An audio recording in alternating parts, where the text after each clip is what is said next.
does that saying go? Yeah. I'm like, oh my God, I'm not gonna make it on time, but just with that, so I'll email it to you. I have one. We're good? And I'll send it to you. Okay. Yeah. I'm just Okay, gonna put in on the morning. mute and I'll be ready when the meeting starts.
On behalf of the Board of Trustees, Dr. Borrego and I would like to welcome the February 24, 2026 meeting of the Canutillo Independent School District.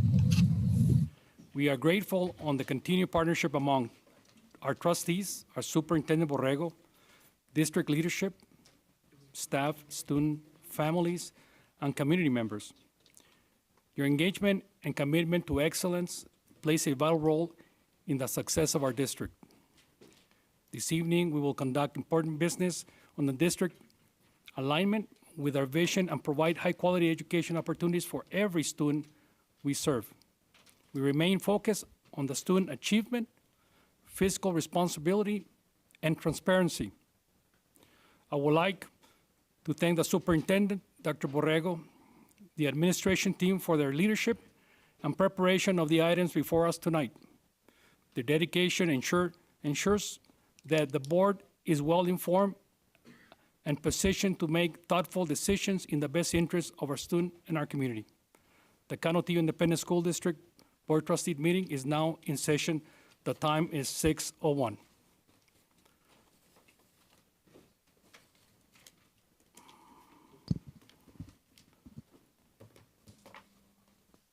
Ms. Ortega, will you give us our mission, please? Okay. Sorry, Pledge of Allegiance. Ms. Ortega, will you lead us on the Pledge of Allegiance?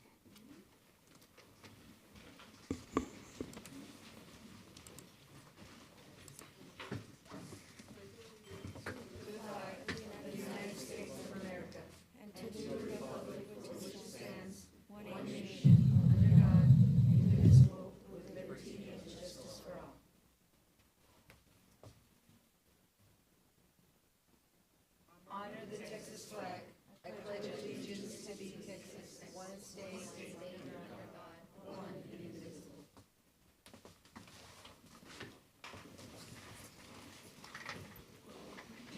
Roll call, please. Ms. Barnes, Present. Ms. Borrego, Present. Ms. Maldonado, Present. Mr. Martinez, Present. Mrs. Ortega, Here. Mr. Rodriguez. Mr. Rodriguez, Can't hear us. Armando, can you hear us? Mr. Rodriguez, can you hear us? Yes, present. Okay, and Board President Mrs. Zuniga did mention she was not going to be able to make it to tonight's meeting. Next item is item 1E, CISD vision and mission statements.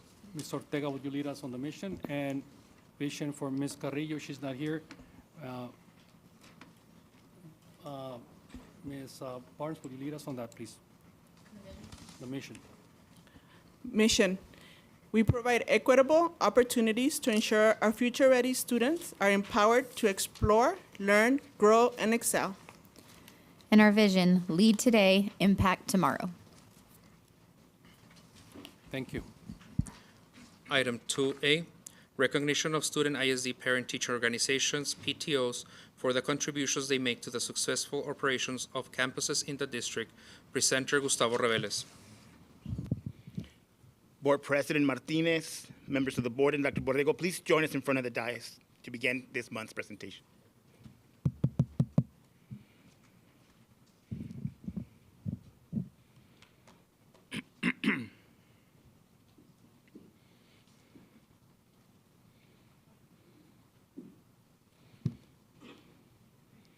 Good evening. Tonight, we take a moment to recognize a group whose impact is felt in every hallway, every classroom, and at nearly every special event across our district, our incredible parent-teacher organizations. In Canutillo ISD, we often talk about partnership. We talk about community. We talk about doing what is best for students. Our PTOs are the living, breathing example of those words in action. A parent-teacher organization is more than a volunteer group. It is a bridge between home and school. It is a support system for teachers. It is a cheering section for students. And it is often the quiet force behind the scenes making sure that opportunities exist beyond the school day. Our PTOs help organize special events that build school culture and create lifelong memories for our students. From fall festivals and family nights to teacher appreciation celebrations and academic showcases, they help transform our campuses into the true centers of community. They lead fundraising efforts that directly impact classrooms, providing resources, materials, and experiences that enhance learning. They step in to support classroom needs, campus initiatives, and daily operations in ways that strengthen the entire educational environment. But perhaps most importantly, they show our students something powerful, that education matters, that families are invested, that their success is a shared priority.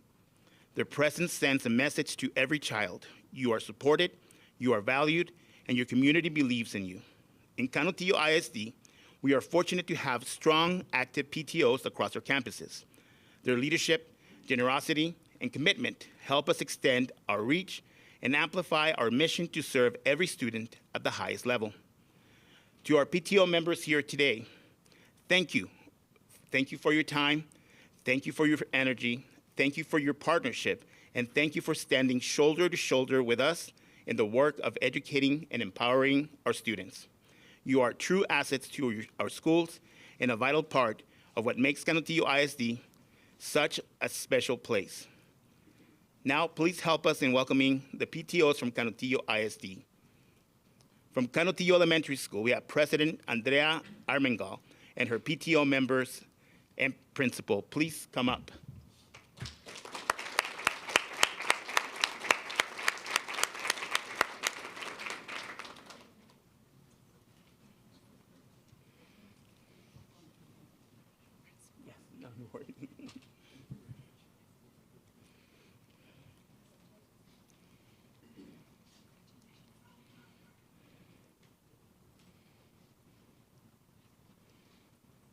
Take a photo, please.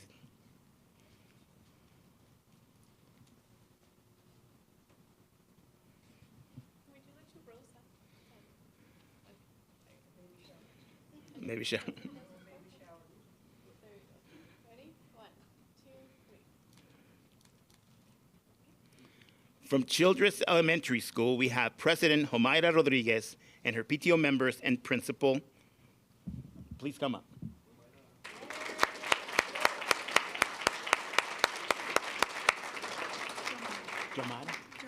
Jomaira, I am so sorry about that.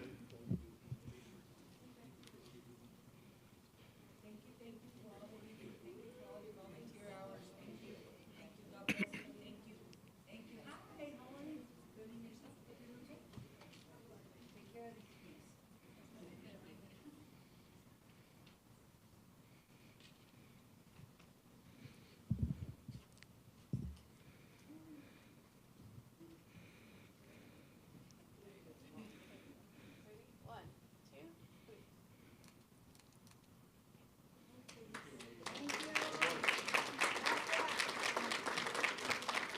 From Davenport Elementary School, we have President Alia Beltran and their principal.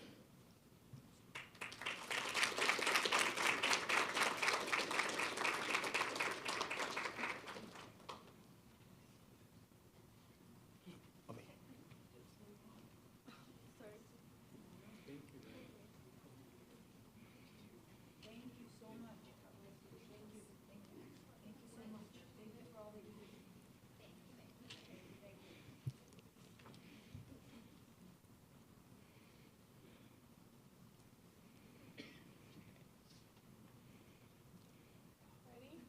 1, 2, 3. Right.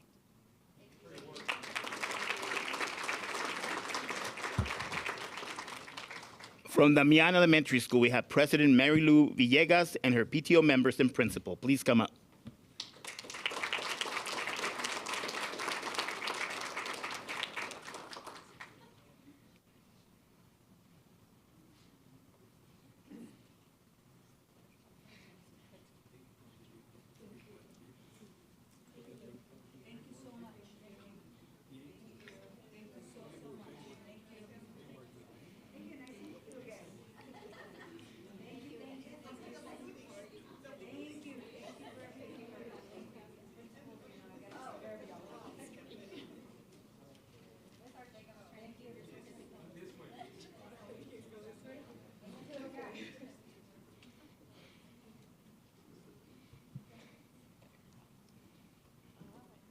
One, two, three.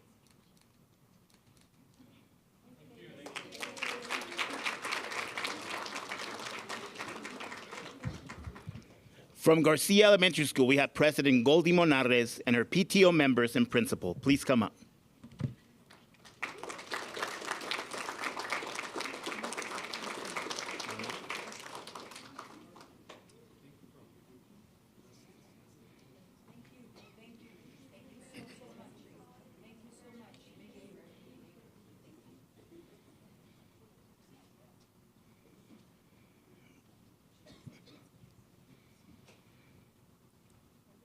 One, two, one, two.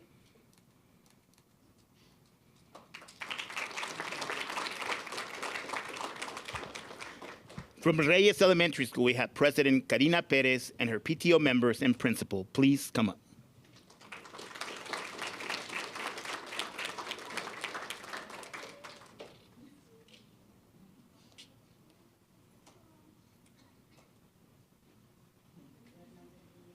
I love that orange shirt.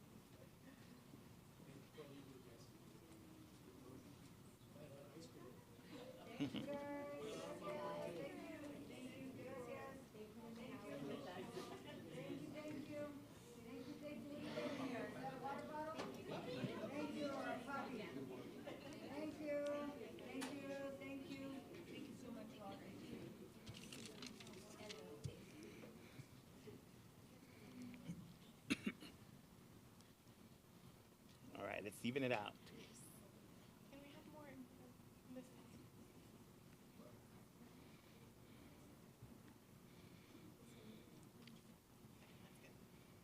Ready?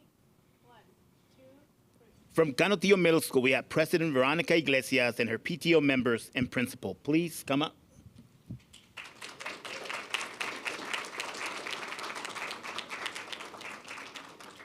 those shirts? Columbia blue.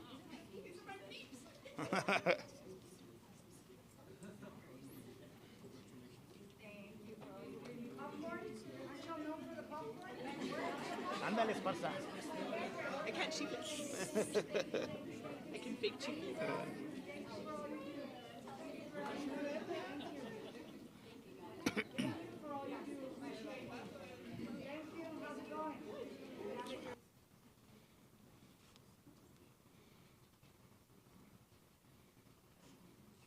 Ready? 1, 2,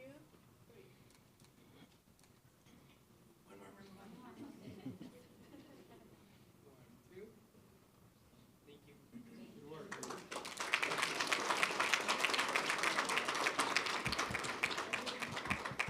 And from Alderete Middle School, we have PTO member Jamaira Rodriguez and any other member from AMS and their principal. Please come up.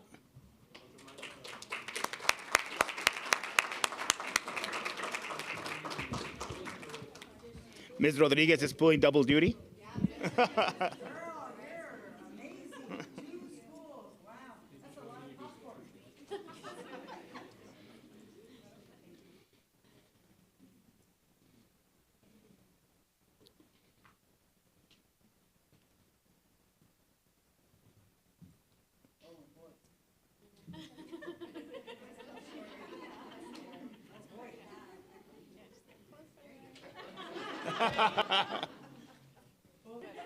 Ready? 1, 2, 3.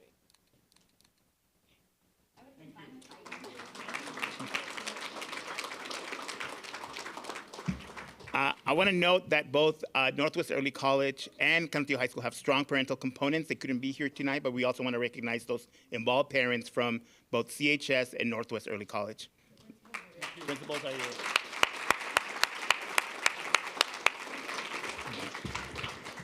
I also want to, Mr. Rodriguez has texted me from up that he wanted to make sure that he could share his well wishes as well with all the parents and thank all the parents and the PTOs for the work that they do. Thank you, PTOs, for all you do. You want to take a group photo with all of them that are here, please? Yes? So all PTO members, please come back up. Let's do one big group photo.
Thank you.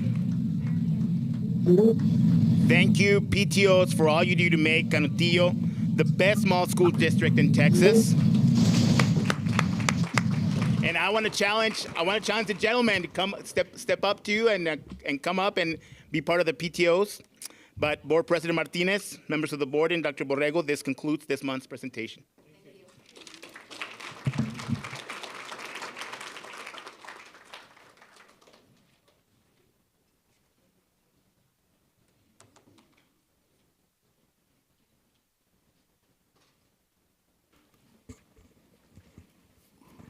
Just a quick comment. It's not on. Can you hear me? Can you hear me now? Thank you for all you do, PTO parents. I know there were very few men today, but there's a lot of men behind you. All your husbands, your sons that work behind the scenes, making popcorn, building floats, selling ice cream, picking up the mess afterwards, setting up. It's a lot of hours that a lot of parents don't see. Thank you. Sometimes where kids don't have any money to buy popcorn, you guys fork it out, and I like that. Thank you very much to all of you. And maybe next time we'll see some of the men up here with us. And bring them over, please. We need to celebrate them also because they get involved 100%. I've seen a lot of you at Davenport, at Jose Damian, at County Middle School. Thank you.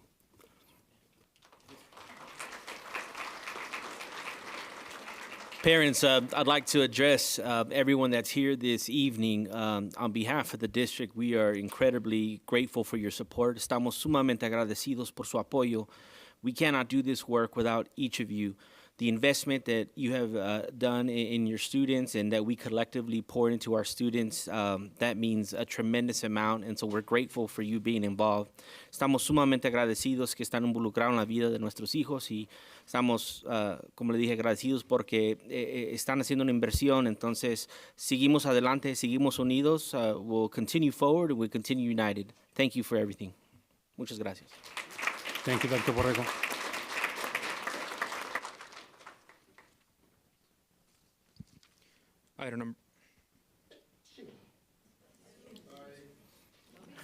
Item number 3, open forum.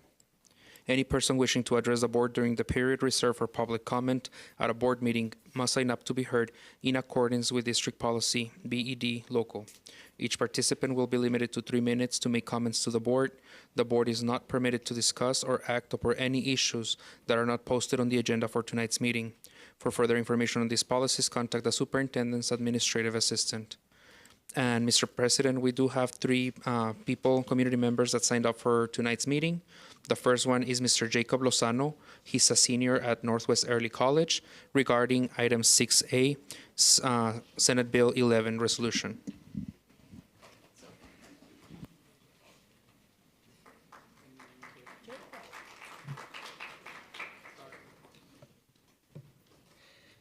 Hello, my name is Jacob Lozano, and as Mr. Cedo said, I'm a senior at Northwest Early College High School. SB 11 states that its purpose is to provide students and employees with the opportunity to participate in a period of prayer and reading of the Bible every day. The Bible or other religious texts, it states. Religions besides Christianity are not side conversations that should be regarded as other. Every religion should be regarded with respect, and we as a district cannot allow any religion to be forced upon our students. This bill may sound harmless, but this is exactly what can happen if you vote yes for SB 11. Let's lay this out clearly. First, from the lens of respect, and then from the law. This bill will allow daily prayer periods to be organized and led by staff, potentially out loud in full classes, and inevitably in classes with a diverse array of religions represented in students, but only one religion represented in the ideas that the students are expected to learn from. Just at Northwest, there are students who are Muslim, Jewish, who practice traditional African beliefs, who are Christian, Catholic, and atheist. Where will our respect be for these students if we require them to study a religion that they don't believe in? Where will our respect for their families be? Where will our mission to provide equal opportunities, as stated in the Canutillo ISD mission, be if we are allowing young and impressionable students to believe their religion is wrong, to believe that their religion is not worthy enough to be read in class and is therefore inferior? Where will our values be if you vote yes to this bill? I will tell you where they will be. They will be 6 feet under. Now, you may be swayed in support of this bill because parents can opt out other children out of these prayer periods, but I ask you to remember that some parents can't even turn in a signed report card, and to remember that many students, especially the young ones, may not be able to accurately communicate what is being said in classrooms and what ideas are being shared. Now, we don't allow staff to get involved with family affairs unless it is in extreme circumstances, and students are already allowed to practice religion freely in school. This is not an extreme circumstance, and as such, we cannot allow such unregulated and clearly biased values, which should be family-directed, be taught to our students. Now, this brings me to the legal aspect of this bill. If you vote yes, you are violating key constitutional principles.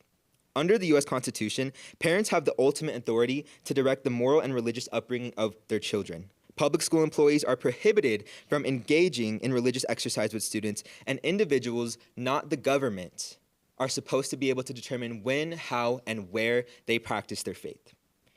SB 11 could violate all of these rights. Now, I am a Catholic myself, and I've loved the church since I was a little boy. Thank you, Mr. Lozano. Thank you. Thank you.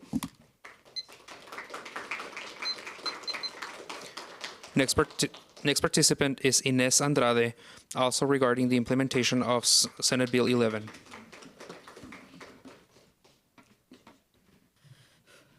Good evening, President Martinez, Dr. Borrego, and the rest of the CISD board members. I'm Ines Andrade, a junior at Northwest Early College High School, here to talk about my concerns regarding Senate Bill 11. Now, this bill is like under the guise of allowing students to practice religion during school and giving them time to express their religious beliefs during school time. But like it, as stated in the First Amendment of the Constitution, everyone in this country has the right to practice their own religion and have that freedom to practice or to not practice, whether that be at school or at home or anywhere, like any public space in this country. Now, this bill, while it purports to give students the time to exercise this right, it's not something that our students need at present, since there are already many clubs and organizations, not only at school but also outside of school, that give students this right. Additionally, this bill could compromise the same religious freedom that the bill hopes to uphold, since students might be pressured by their peers or by the religion that's most common among their peers, which in our community would be Christianity or Catholicism, they would be pressured to practice this religion or may feel alienated if they're Muslim, Jewish, any other religion, or don't practice a religion at all. So by having this bill implemented in our school district, it would actually it would be a contradiction. It would be contradicting the rights that are stated in our Constitution, and it would limit the growth and freedom of expression of our students. So I urge you to vote no in implementing Senate Bill 11 in our school district. Thank you for your time.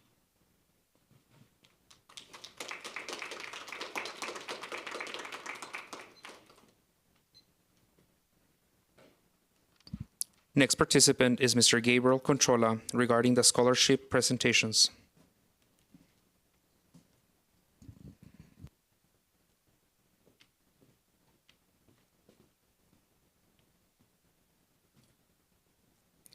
My name is Gabriel Canchola. I'm the Canotillo College Readiness Coordinator. And forgive me, I've never done this before. I had a whole presentation ready, but as Mason would know, things are going to change. And I'm going to speak from the heart. I'm going to say some things that some of you may not like, some of you may not want to hear, but it has to be said. First of all, I'm a proud Eagle. I'm proud to be a teacher. And I love being a teacher. Number one, because of the people I work with. 3 years ago, Principal Marufo said, why don't we have a Questbridge Scholar? We've never had one. That same year, we had 5 finalists and 3 matches. Last year, we had $70 million in traditional and non-traditional scholarships. Mr. Conchola, can you address the board, please? Last year, we had $70 million in traditional and non-traditional scholarships. That's over $100,000 per student. I was at a meeting today with UTEP. Canotillo had the highest scholarship, merit-based scholarships of any school in El Paso, 39. We are having a reception for those students. I love the people I work with. Principal Marufo, Mr. Castor, I see their passion every day. But the main reason that I love this job is the students of Canotillo. They are as willing to work as they are to laugh. I look at them like their family. Mason, when I go to work, I don't dread it. I love it. I get in my car and I'm driving and I look forward to my day because of students, because of your kids. And I invite you to come see what's happening. There is a culture change happening at Canutillo. It's happening. And it goes beyond numbers. It goes beyond scholarship totals. It's in people like me that never thought that they'd be a teacher. It's in people like me that get to laugh with students. I get to see something that very few people get to see. I see lives change. I know that may sound like hyperbole, but it literally does change. These lives change because of the passion that we put into it, that numbers can attest to. I'm a T-bird also, and back in 1990, it was just us, and we said, we're the pride of the West Side. I didn't even know there was a Canutillo High School. Well, we were wrong. The pride of the West Side is Canutillo High School. And I invite you to come Thursday at 10 a.m. in the cafeteria for yourself and see that culture change. Thank you.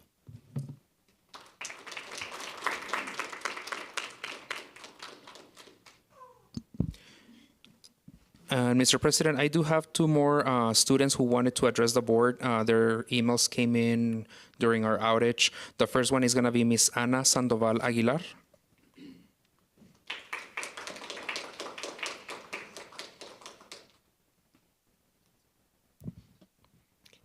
Good evening. My name is Ana Sandoval, and I am a student at this district. I am a junior at Northwest Early College High School, and I'm glad to be able to talk to you guys today. I stand here today to defend something fundamental, the diversity of our schools and the constitutional rights that protect every single student in them. Our district is not made up of one religion, one belief system, or of one worldview.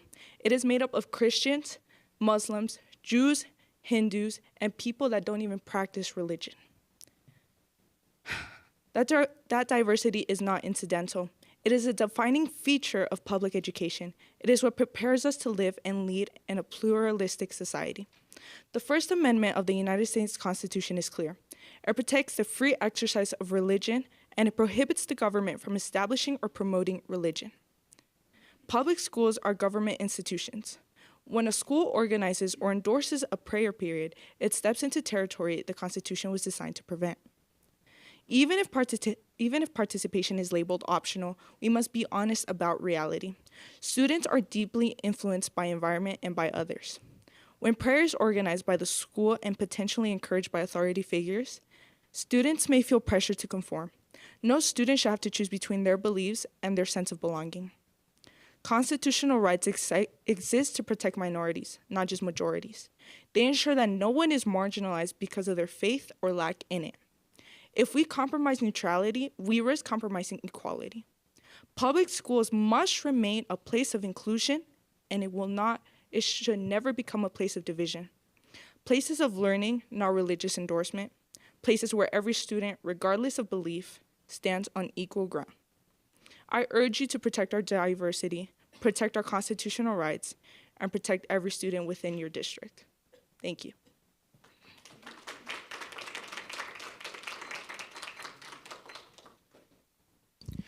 Next participant, student Isabela Valdez.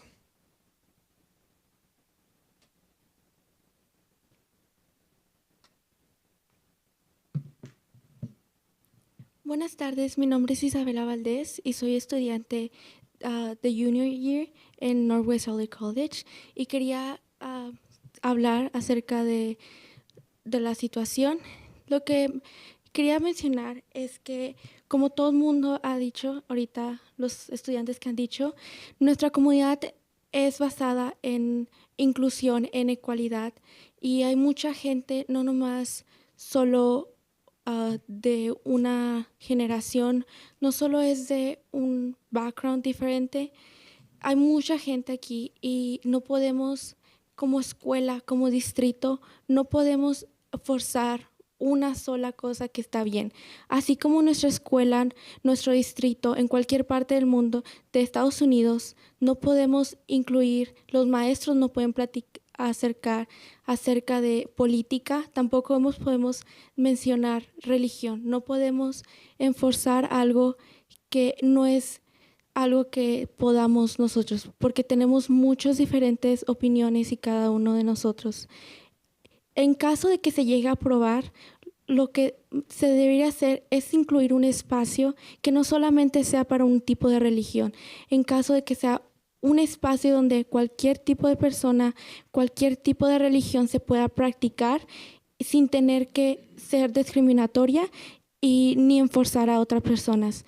Porque como distrito escolar lo que necesitamos es enseñar a los estudiantes, a las personas, a saber cómo ver el mundo y no enforzar una sola manera de ver y apoyar a alguien. Gracias. Dr. Rico, did all of you understood Spanish? Good. Did anybody did not understand what was said in Spanish? No? Okay. I wanted you to translate because you're very good about translating. Thank you.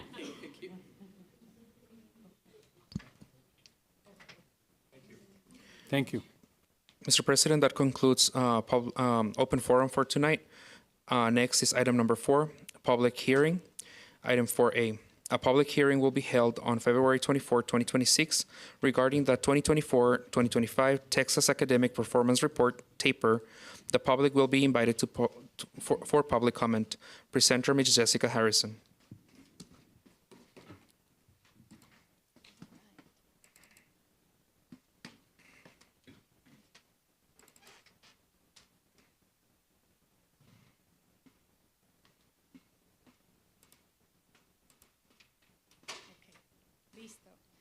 Good evening, Board President Martinez, Dr. Borrego, Board of Trustees, and Canutillo community. My name is Jessica Harrison. The purpose of this presentation today is to meet the Texas requirement of reporting academic performance to our public. I will present the information. I'm sorry? Can you make sure your microphone is on? It doesn't seem like it is. Please, thank you. Is this better? Oh my goodness. Okay, I'm going to sit as close as I can get to it. Good evening, President Martinez, Dr. Borrego, Board of Trustees, and Canutillo community. My name is Jessica Harrison. I am here to present today to present our Texas academic performance as required by the state of Texas. I will present the information in its entirety, and we have time reserved at the end for questions. On the next slide, you'll see that we are going to go through 5 sections, primarily focusing on the content of our TAPER report, which is the Texas Academic Performance Report. All of the information presented today will be available in its entirety with detailed information for the district and by campus within 10 days of this presentation. The first section, as you know, back in August, Canutillo ISD received their 24-25 accountability rating. Our score was that of a 78, resulting in a Texas accountability rating of a C. Our special education determination status was needs assistance. If you remember, in January at our board meeting, our special education director, Ms. Mena, presented on the strategic actions being taken to address this determination status. Next slide. This is the district academic performance summary. This is all grade levels combined for reading and math. This includes our students who took STAR EOC, STAR 3-5 Spanish, and our STAR alternate assessments.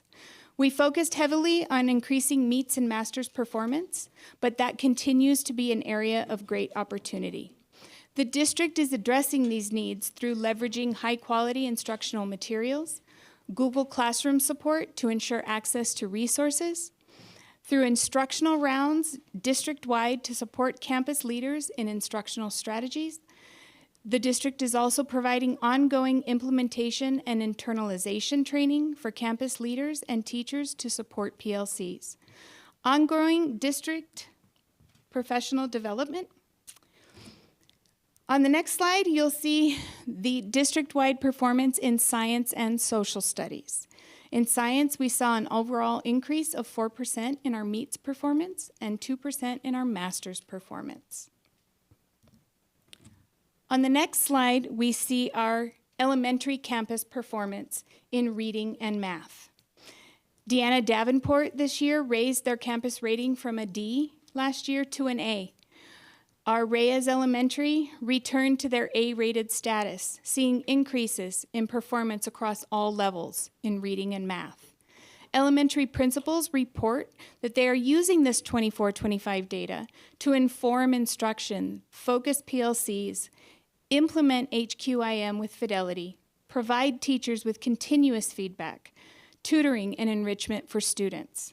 Many campuses have adopted a 90-minute data-focused PLC and renewed vertical alignment strategies. The next slide, this is our 5th grade science at the elementary level. Science performance at the 5th grade level saw increases in passing rates at 5 out of 6 campuses, with improved results at DDE, JDE, and RES within all performance levels. Campuses also implement focused Saturday camps in preparation for STAR, they provide strategic accelerated instruction for students who were unsuccessful in previous years on STAR. Our next session is our middle schools.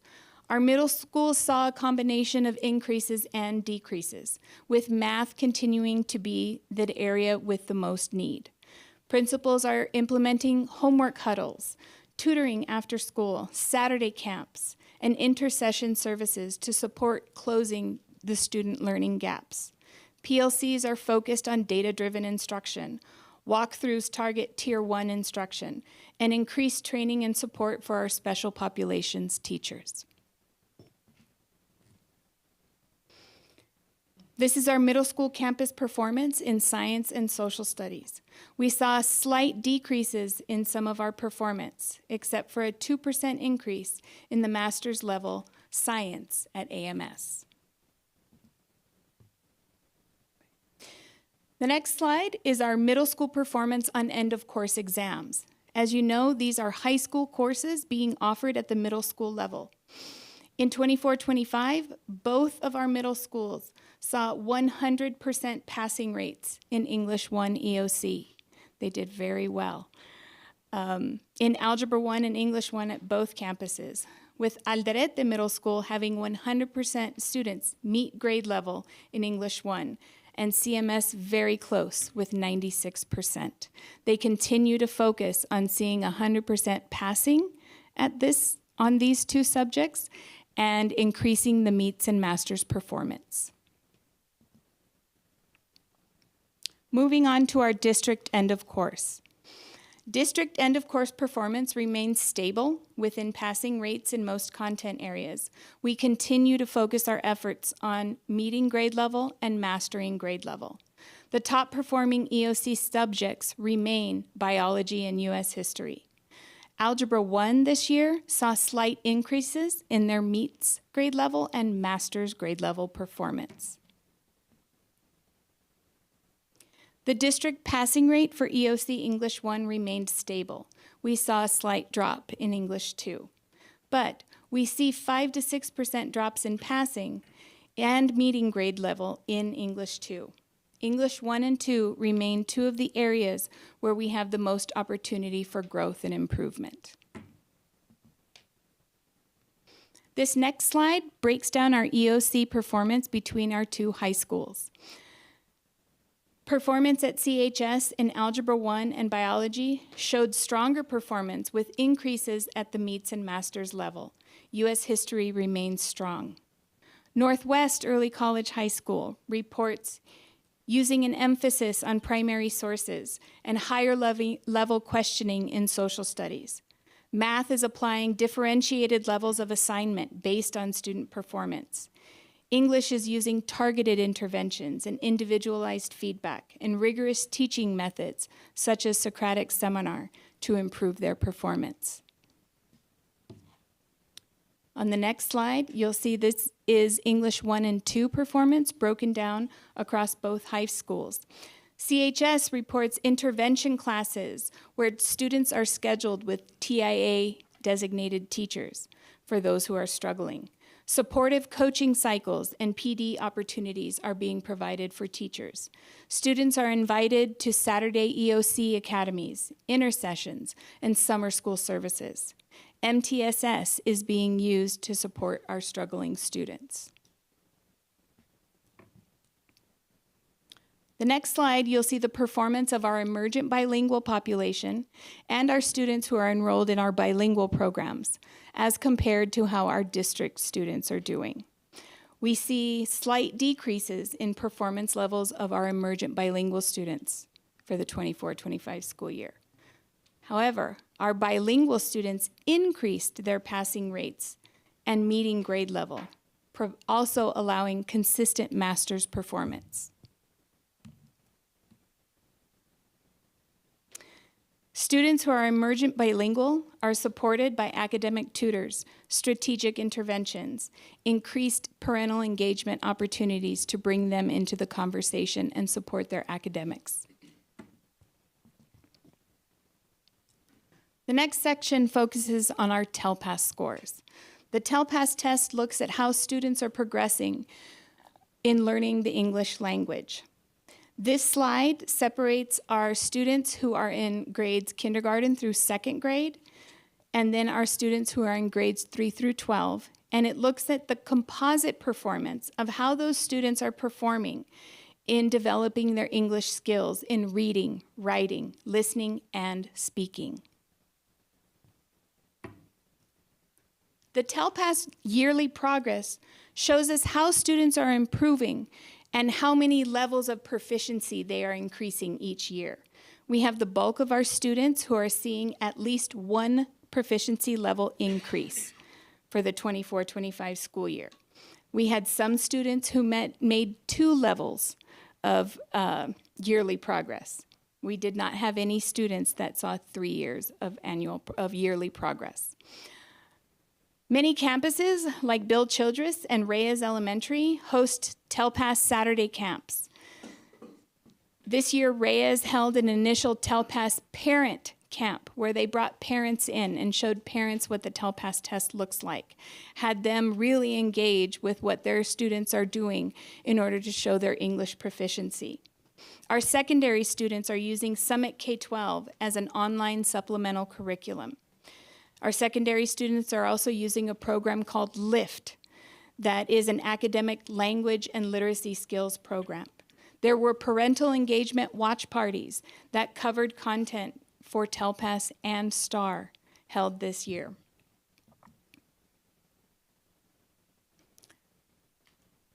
This slide shows our students who their rate of growth in English and, ELAR and math.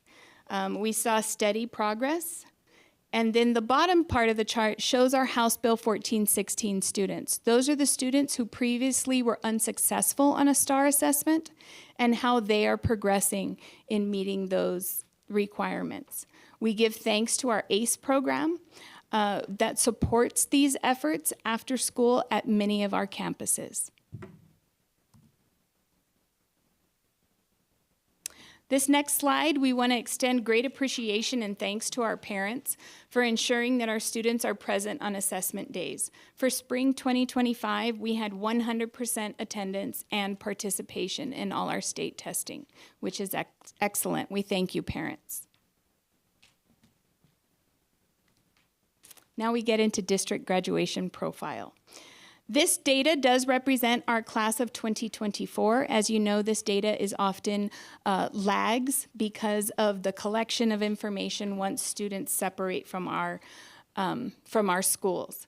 We want to highlight that we are outpacing the state in graduating students who are economically disadvantaged, those who are at risk, and those who are emergent bilingual. Our 4-year longitudinal graduation rate surpasses that of the region and the state.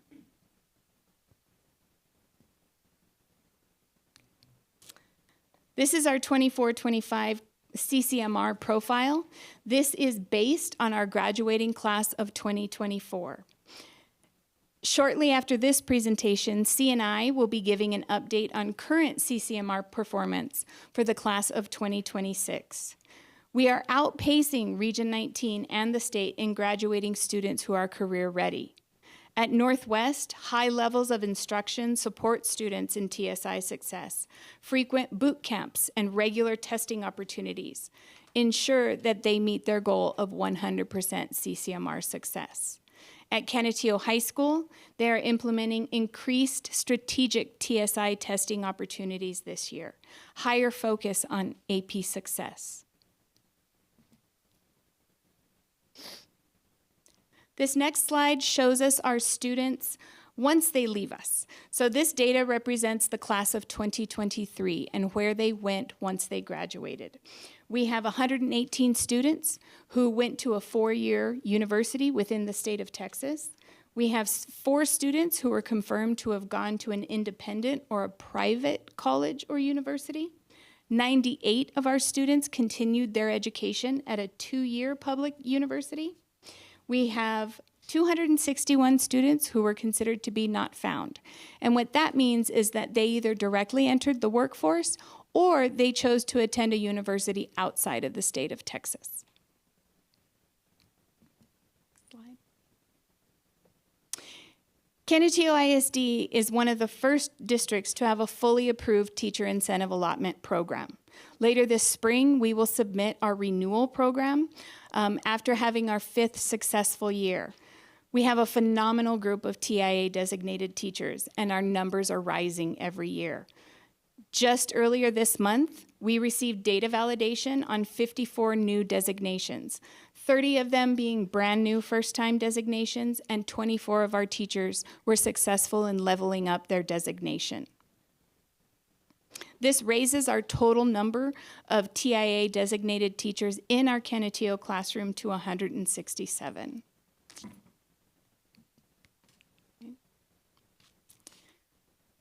Canutillo ISD received a first rating of superior achievement, an A rating, and we are accredited. For district and campus financial reports, those can be viewed online. They are linked in this presentation and can be viewed in detail. During the 24-25 school year, the frequency of criminal incidents was less than 5. The number is masked to protect the privacy of those involved. We thank our Safety and Security Department for their continued support and assistance in keeping our schools safe. We had less than 1% of incidents during the 24-25 school year. Our district performance goals and objectives are frequently presented to the board by Mrs. Melendez. She presents the DIP and the SIP information to the board annually. Detailed plans for district and each campus can be accessed through our district website in the link provided.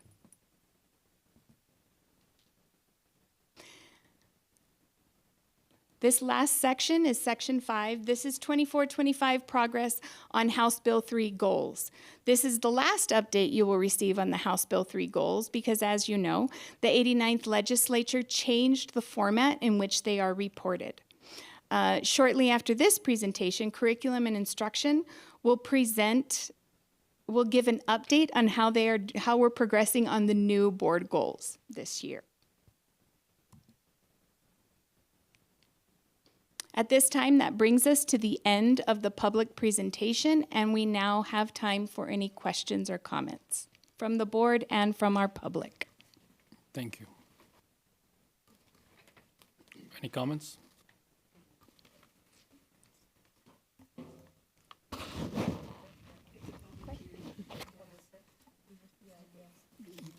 Yes, any comments from the community?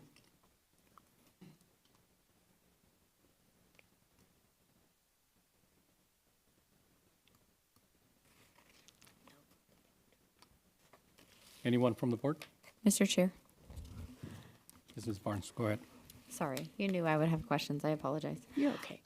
So I'm just noticing across the board, we're seeing quite a few dips. And it's just really concerning to me, especially in our secondary levels. I know you mentioned some of the things that we're doing, but you kept mentioning data-driven PLCs. Can we get a little bit more detail in regard to those PLCs and how teachers are effectively using their time for that? Yes. And so when PLCs meet, I know that many of our PLCs are using individual data tracking with students where they actually look at where they started the year. So what was their performance, let's say star of April 2025. And then each time they take a classroom assessment, a benchmark assessment, they're looking at how did I perform? Did I go up? Did I go down? Did I stay the same? Looking at individual student needs, looking very closely at those special populations, ensuring that the instruction is meeting those needs with the intent to close those gaps. I'm not sure if maybe Dr. Arellano or Dr. Kearney would like to add anything to that. But just changing the way we look at data and trying to be even more intentional with it and looking at how students are truly progressing as the year goes by in leading up to that final STAR assessment that takes place every spring. Yeah, and Ms. Harrison's absolutely right. I think the only thing I would add is that we do follow the four PLC questions. The four, what are students learning? How do we know that they've learned them? What are we going to do if they don't?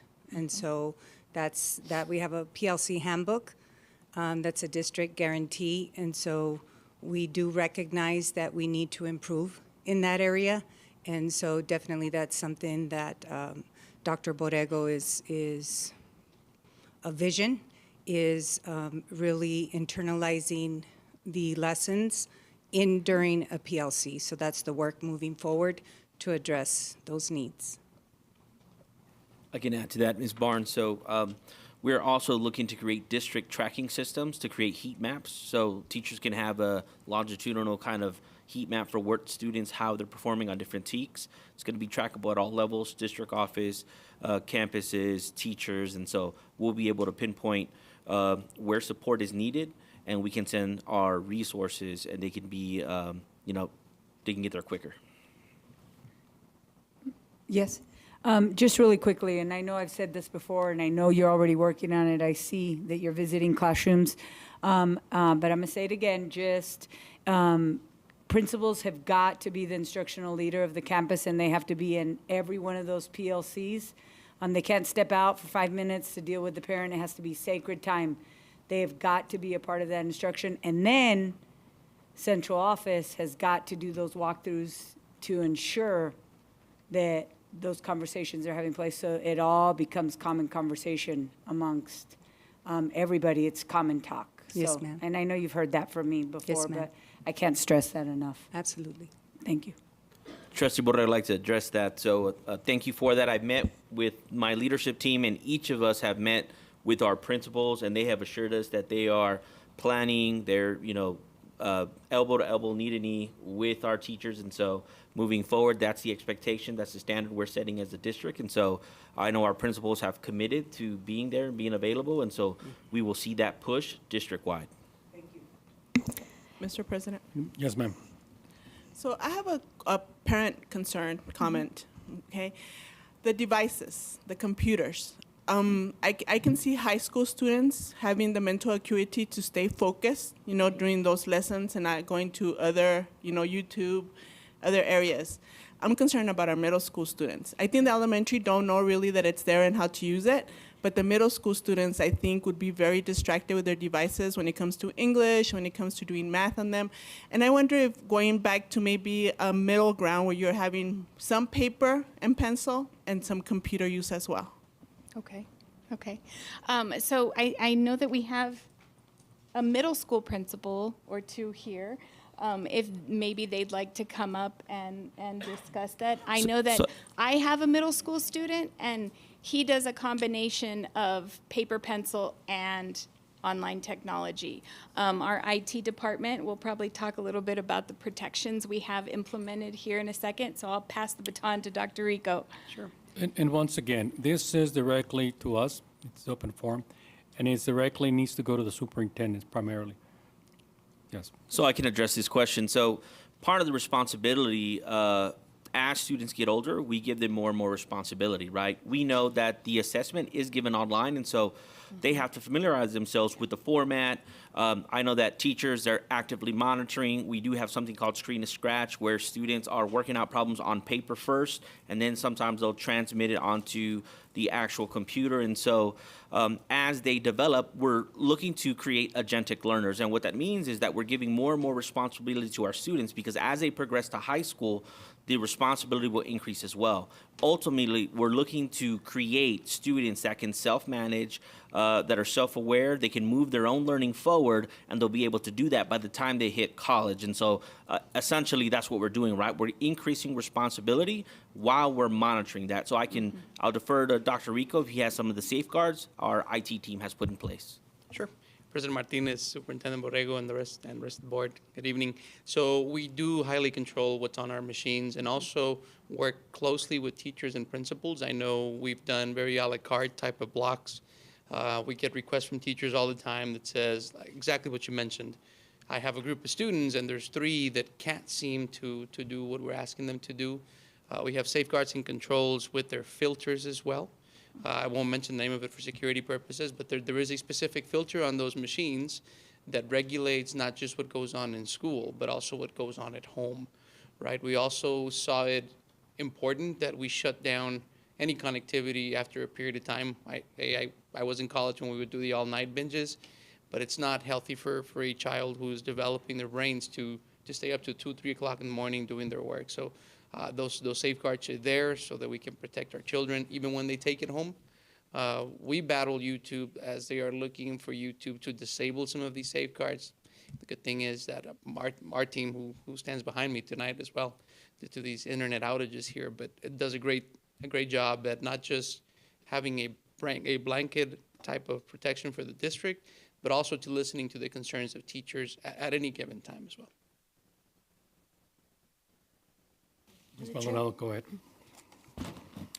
So on your college and career military readiness slide, I noticed that most of the indicators or the sections there are kind of comparable to the region and the state, give or take, right? The AP criteria is, I think, pretty low, but it seems to be not just the district, but the region and the state. Yes. Is that a harder criteria to meet? Yes. So when a student enrolls in an AP course, those are advanced placement college courses. The rigor of the curriculum is higher. The students are enrolled in that class all year long. And then in order to meet the criteria to be considered college ready by AP, they must score a 3, a 4, or a 5 on the final assessment that takes place in May every year. And it is hard. We've seen that in communities like ours that, we work very hard to give them the tools to be successful, and we have many who are. We have many students who meet that criteria, but it is lower. Can you be a little bit more detailed? You said that we have the tools. What kind of tools are we providing? What kind of resources are we instructional providing? strategies that help the students prepare for those assessments. The tests are very rigorous. They are timed. When they are in, social studies, use data-based questions. And so the students learn how to respond to those DBQs, how to identify facts, how to present the information in a consistent manner in order to score well on those writing assessments. The instruction that is received in the classroom is aligned to the rigor of the AP test and aligned to what they're going to see on that test when they take it. So I'm assuming that all these tests are in English. Yes, they are. Do we have any EBs who are, okay, so is language a factor? I mean, we have, so there is the Spanish literature assessment and the Spanish language assessment. But yes, we have lots of our EB students who do take these assessments. And Ms. Maldonado, so you know, the one that we have in this region the most success on is the AP Spanish. Our kids, it's probably the highest passing rate, right? Yep. That we have where we get credit. It's extremely difficult because it's a college level course and they have to score that high. But Spanish is a way to go because we get a lot of success in the region with the Spanish. Which was gonna lead me to my next question. Are we sure that we're testing language? So So you just kind of answered that question, that Spanish is the way to go, especially if they're dominant, right? It's the Spanish test. So in other words, they test out of Spanish. They don't have to take the Spanish language in college. Okay. Yes. So it's not like you can't take like the U.S. history in Spanish. Yeah. Yeah, because the subjects that we offer the most, human geography, U.S. history, English literature, those tests are all in English. But yes, the Spanish language test is to receive that foreign language credit that is used for both. They get the foreign language credit for high school, and then it transfers as a foreign language credit in college. And then the other question that I had was at the high school, at the elementaries, there's when they take the STAR test, there's a standard passing percentage. And it's pretty low. It's gone from higher to low, I think, since I was there. But is there such a thing at the high school? Yes, ma'am. What is the standard passing? So I don't want to misspeak off the top of my head, but I can provide that to you in a board packet. Each year, the state releases a transition table. A communication of what the passing rate is for each test when it's an EOC, and I can provide you with all that information. I'd appreciate it. Okay. Thank you. Anybody else? Yes, ma'am. A couple more. In regard to the AP criteria, do they only have to pass one AP course in order to meet that criteria? So it's done by test. Okay. So if I'm Not enrolled course, in human geography, if I get a 3, 4, or 5 on that test, I'm going to get that college credit. And it's based off of what our students choose to test in. We have several students that take multiple AP courses and tests. We have some who maybe know that language or writing is their strength, and they focus more on the tests that are maybe language and writing heavy. Other students who are very gifted and talented in math and science may lean more towards taking math and science courses. Okay, and then I just want to give kudos really quick because we are doing well in that area, but also the associate degree, dual course, career military ready. I had a question on that because it's lumped together. Do we know specifically military, how many students are going military? So the state has been changing the reporting requirements for that. They finally came to an agreement where they are going to get that data directly from the military. Okay. So at this time right now, we don't have a military percentage because it requires a student to return to us and submit a paper for us to submit to the state. Right. Once they're gone and they've gone to They're boot not gonna camp do in that. North Carolina, I don't know that bringing us back that paper is... That's not a priority for them. It's hard to collect those. But in future years, we'll start seeing that percentage again because they are going to be sharing it directly with TEA. So then it'll be reported for us. Perfect. And then in regard to the TSI, so I see that we are pretty significantly below the state and the region in both of those categories. So I've heard a lot of feedback, and this was last year, so I don't know if things have improved, but getting into a TSI test was very difficult. And so are we improving that so that all of our students have an opportunity to take that test and hopefully pass, or an opportunity to retest if they didn't pass the first time? Yes. So at Northwest, it is an ongoing window because of the nature of that program, and students need to take those tests, and we know the requirement for the early college content. But at CHS this year, they are taking strategic steps for TSI testing, and it's based on your course enrollment. Okay. And so they are having 2 to 3 open opportunities each semester. Some of those opportunities are based on what class you're taking. And then if you're unsuccessful on that opportunity, you're given an opportunity to take it again on the next one with some emphasis and support and looking at, where can we improve and how are we doing? So I think we're definitely going to start seeing that in our data. Just the more strategic testing, the more frequency That I'm it's sorry, offered. the more frequent testing opportunities, and so that has been a big push. Brianne, can I piggyback on that Yeah. real quick? Really quickly, do we have the, I think I already know the answer to this. I just want them to hear it. And I don't remember. Do we have a TSI class? A TSI prep class? Yes, at the Not- high school? No, not Okay, specifically. because we've had that, I've already had that conversation with Dr. Borrego because that guides us on the path to CCMR. So that class, and that class is going to prepare them too, and then they're going to have, we're going to know if they're ready to take the TSI or not. Based on that class. Okay, that's good information. And then my last question has to do with the category that says Foundation High School Program endorsement of 22 credits. So I'm seeing that we are significantly under the state percentage there. Can you explain what that is and what we're doing to try to improve that? Okay, so the foundational program is actually graduating, and Dr. Reyes, you can correct me if I'm wrong.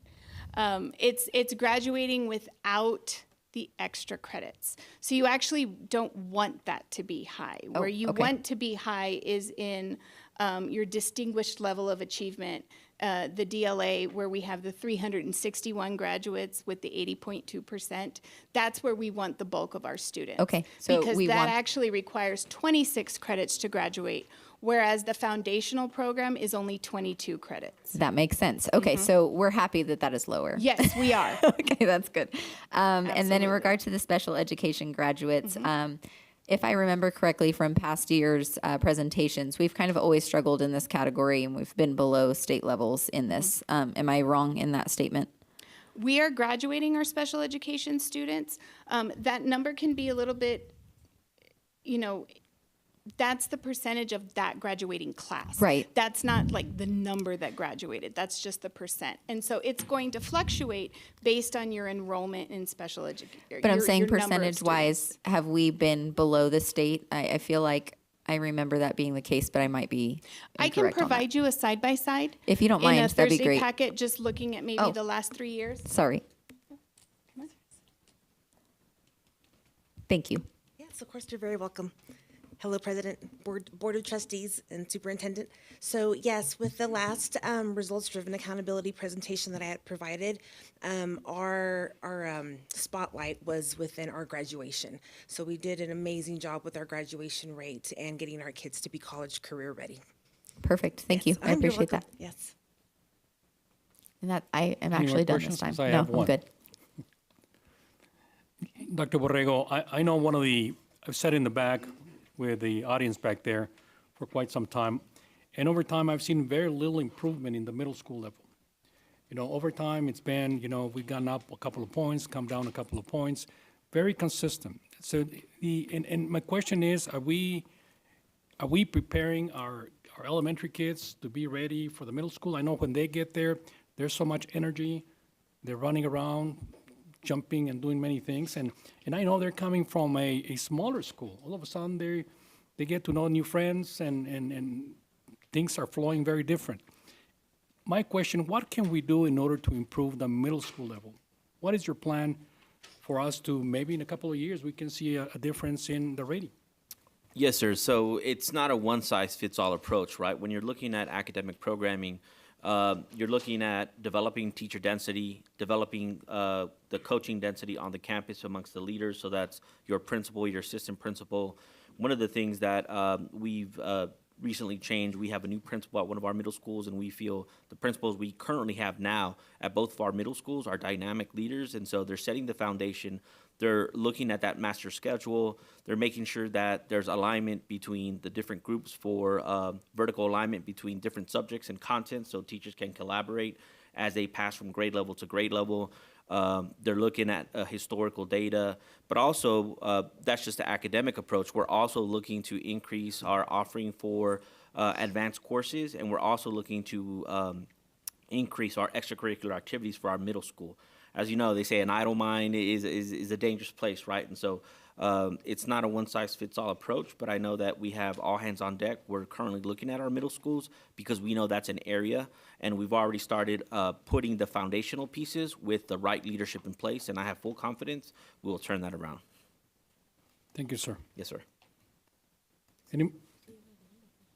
Armando, you have any comments, any questions? Not at this point. Not at this point. Thank you. All right. Thank you Thank so you for the much. report.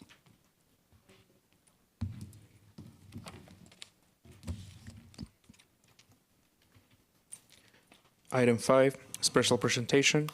Item 5A, Lone Star Governance Goals 1 and 2, presented by Ruby Palacios and Sean Leggett.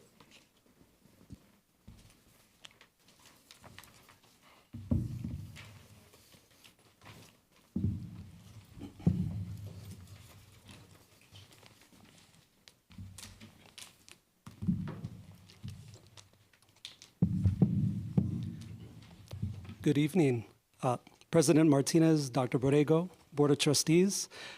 My name is Sean Leggett. This is Ruby Palacios, and we're here to present data on LSG Goals 1 and 2.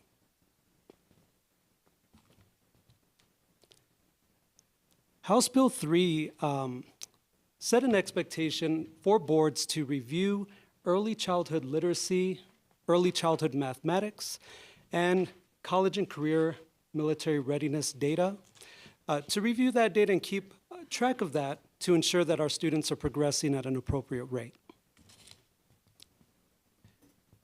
We'll be presenting on Lone Star Governance Goals 1, that has to do with literacy, and Lone Star Governance Goal 2, that pertains to early childhood mathematics.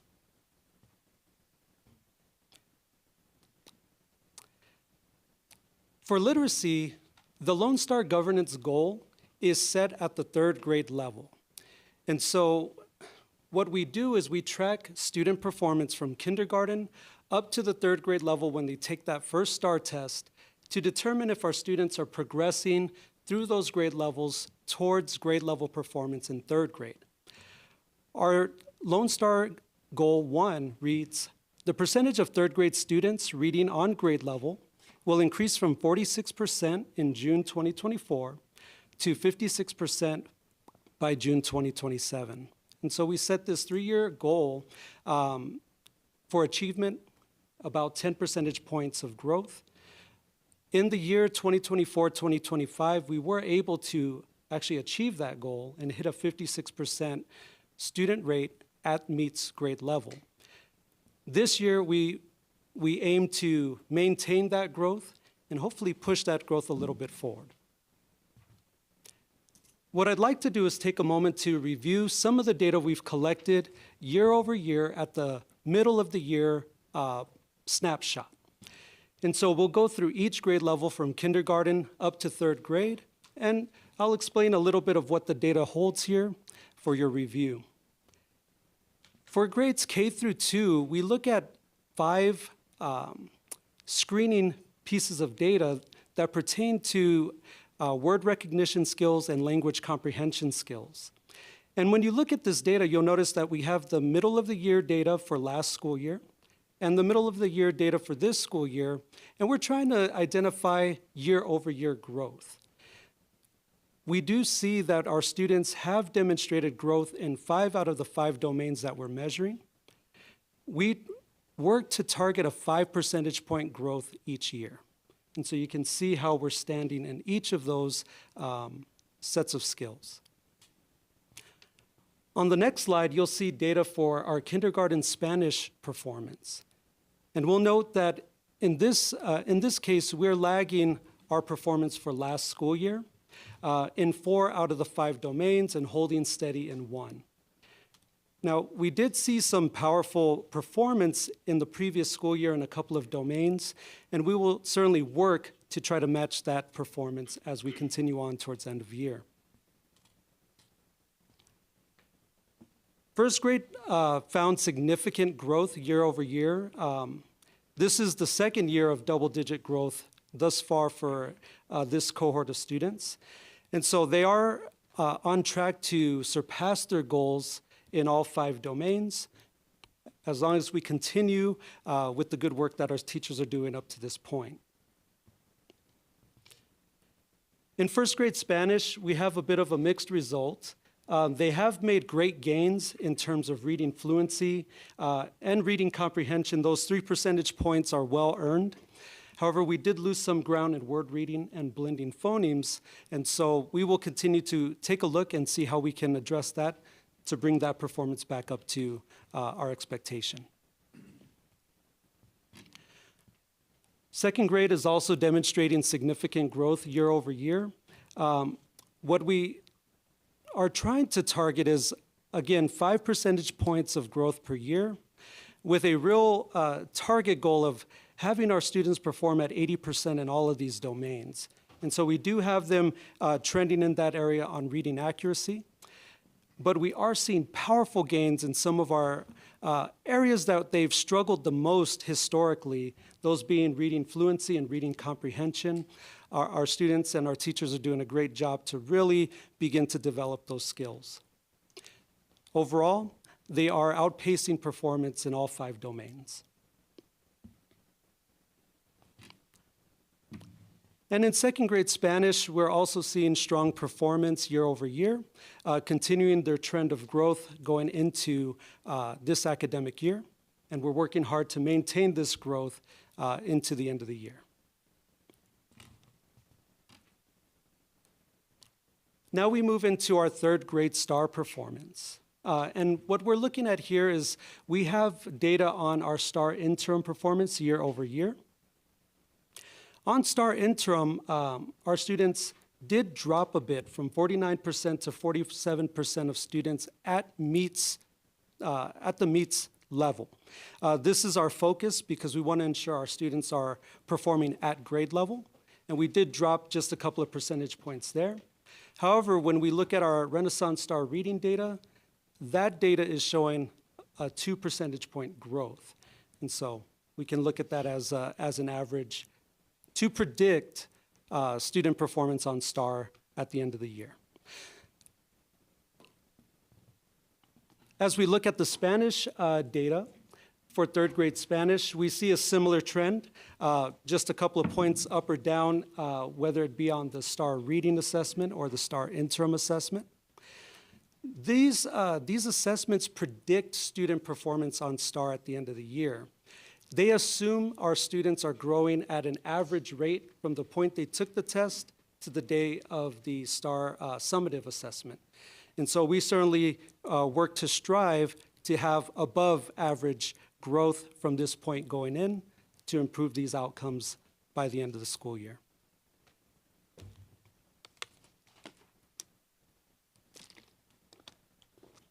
And so we wanted to leave you all with a couple of highlights in our data. And I really would like to tell the story of reading fluency and comprehension in our district. If you take a look at middle of year 2025, you'll notice that these were struggling numbers, and they do continue to be so. But we are seeing now a 2-year trend of significant growth here where we struggled to see that growth before.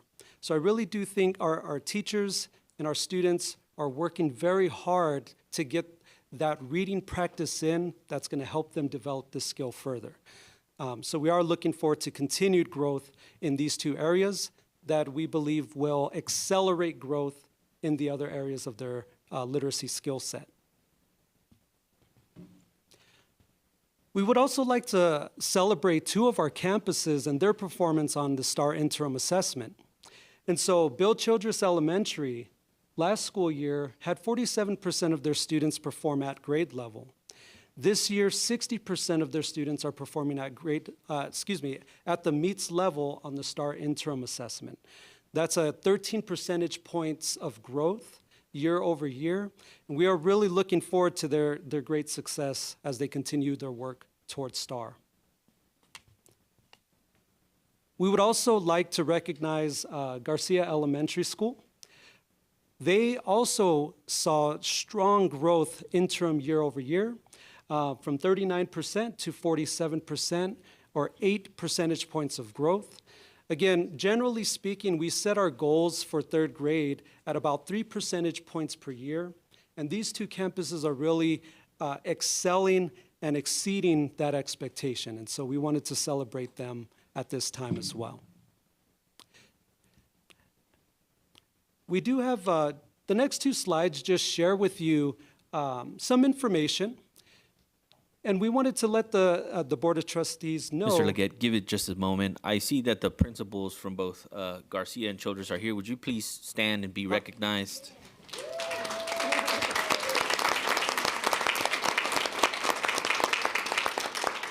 Thank you. Thank you, sir. The next two slides share with you data tracking tools that we maintain at the district level to give a comprehensive view of student performance at the district level and at the campus level. And so these are available to you anytime that you would like to view them. We update them at each of the data points, beginning of the year, middle of year, and end of year. And these have just been updated with new data for your review. And here we'll continue with our LSG Goal 2, which is in the area of mathematics, early childhood mathematics. Our LSG Goal 2 reads, the percentage of third grade students that score meets grade level or above on STAR Math will increase from 44% on June 2024 to 56% by June 2027. Today, we'll be looking at our implementation of our BOY to MOY outcomes in mathematics. This is the assessment that our teachers are providing our students with in STEM scopes. As we know, our BOY assessment is a percentage of where our students are coming in to the class with. So this would be previous grade level. So in kindergarten, our BOY was 74%. For our BOY, and our MOY right now is showing at 49%. For first grade, we went from a 26 to a 39%, which is a 13% gain. Second grade, we're going from a 16% to 50% of a 34% gain. And in third grade, we moved from an 8% to 17%, which was a 9% gain. Again, these numbers are representing those students who are meeting or above meets grade level. So they scored an 80% or above on the assessment. In our implementation of MOY outcomes for third grade, we're looking at our STAR interim, both in English and Spanish. Last year, we were at a 45%, and currently we are at a 31%. We did see a drop of 14% in this area. As we know, our scope and sequence from last year is different to that of this year. And so the timing in which we gave both assessments were around the same time, but the implementation of our scope was different. For STAR interim Spanish, last year we were at a 22%, and this year we did see a 6% gain of 28%. Last year's STAR summative 2025 in English, we were at a 47%, and STAR Spanish, we were at a 38%. These assessments do predict student meets performance on STAR based on average growth.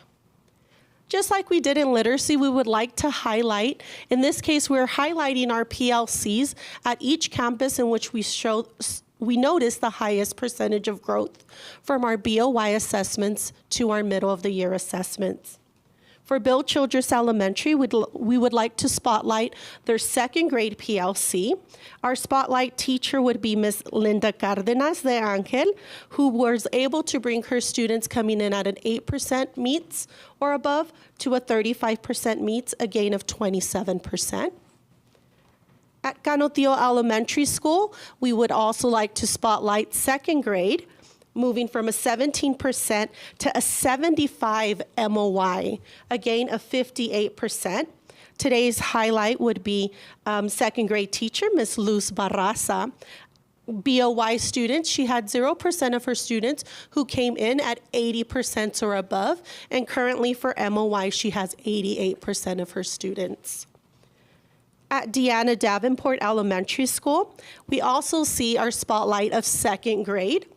At BOY, they were at 7%, and they've gained 30%, now at a 37%. Our spotlight teacher for Diana Davenport is Ms. Priscilla Lozano, who brought her students from a 5% to a 30%. We're seeing that 25% gain there in that classroom. For Gonzalo and Sofia Garcia Elementary, we have second grade. They also had a change of 51%. And we have Ms. Irene Alderete de la Cruz, who started with 0% of her students meeting 80% or above. Currently at MOY, she has 64% of her students scoring at 80% or above. We have Jose Damian Elementary School. For Jose Damian Elementary School, we do have first grade with a gain of 24%. We have Ms. Susana Felix, who at BOY had 7% of her students at meets or above, and currently has 40% of her students, a 33% gain in that class. For Reyes Elementary School, we would also like to spotlight first grade. They went from a BOY of 29% to an MOY of 64%, a double-digit gain of 35%. And today's first grade spotlight would be Ms. Stephanie Romo, who had BOY of 9% and is currently at 61% with a gain of 52%. I do know that I did see several of our PLC members and teachers in the audience, so we would love for them to stand, please. Please stand and be recognized.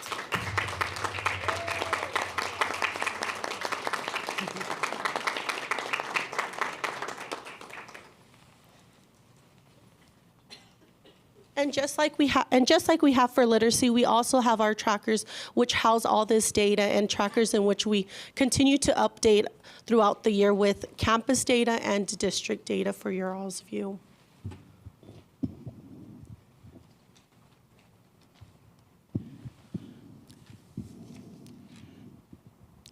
To close, we'd just like to share a little bit of information regarding our next steps.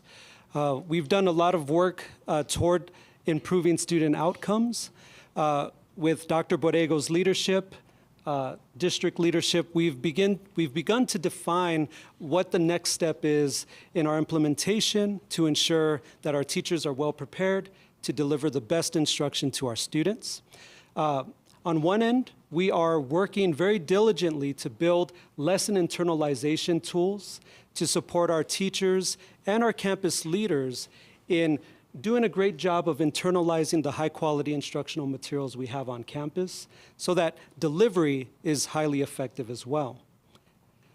We are working on new PLC protocols with Dr. Borrego's vision to help, again, our campus leaders and teachers with that internalization process so that it's a consistent and coherent experience for all of our teachers to bring out the best outcomes possible.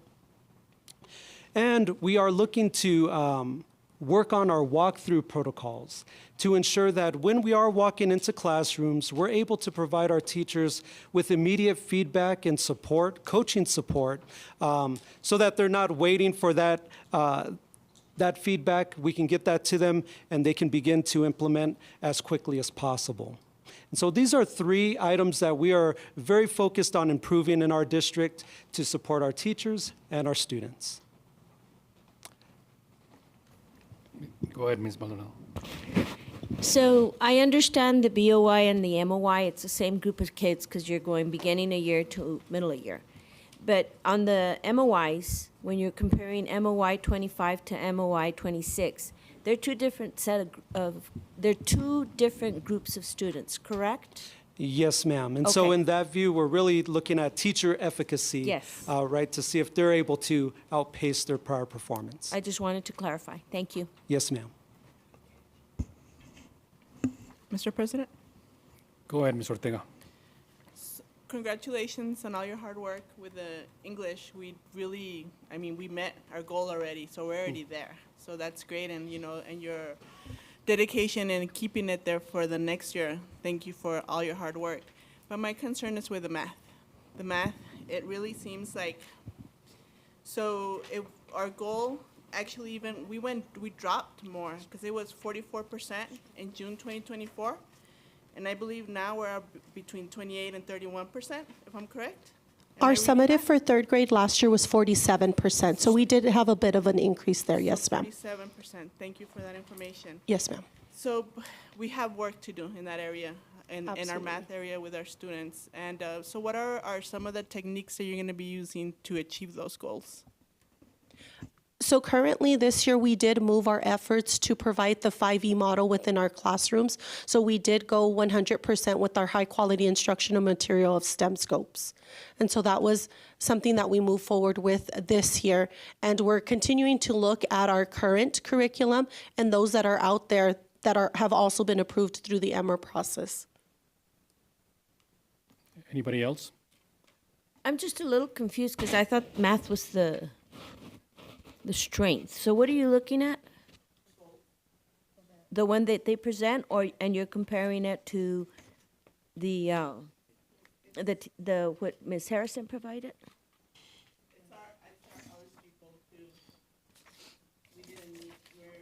It's from 44. It's going to increase from 44% to 56.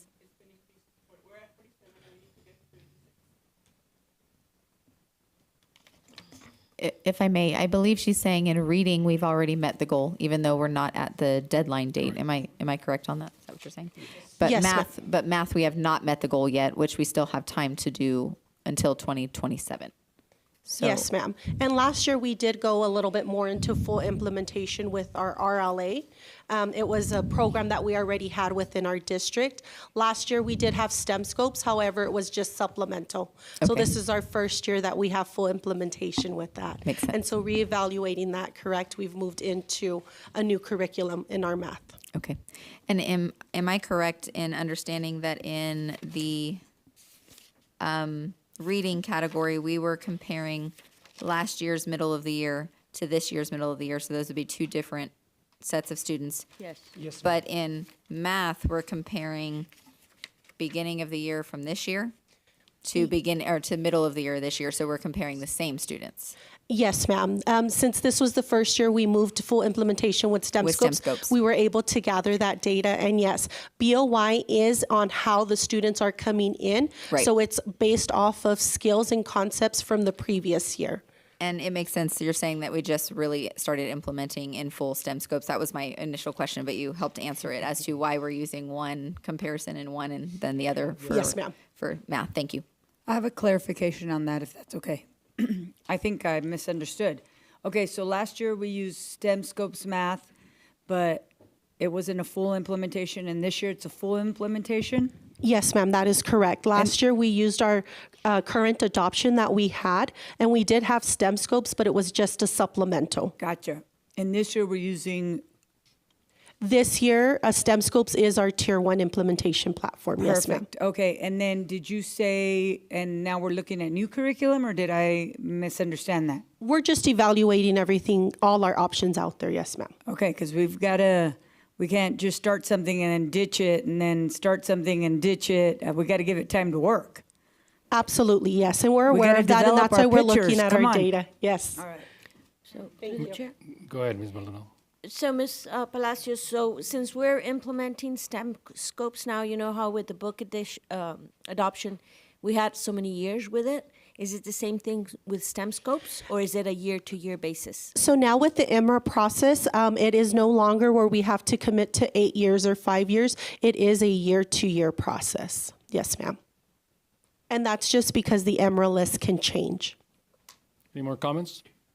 I'd like to make a comment. I really commend all your teachers for performing at this level. Thank you. But I'd like to challenge the principals to really next time we meet, hopefully we have twice as many, maybe 3 times as many. It will be great. Thank you. Thank you. Thank you. Thank you for your report.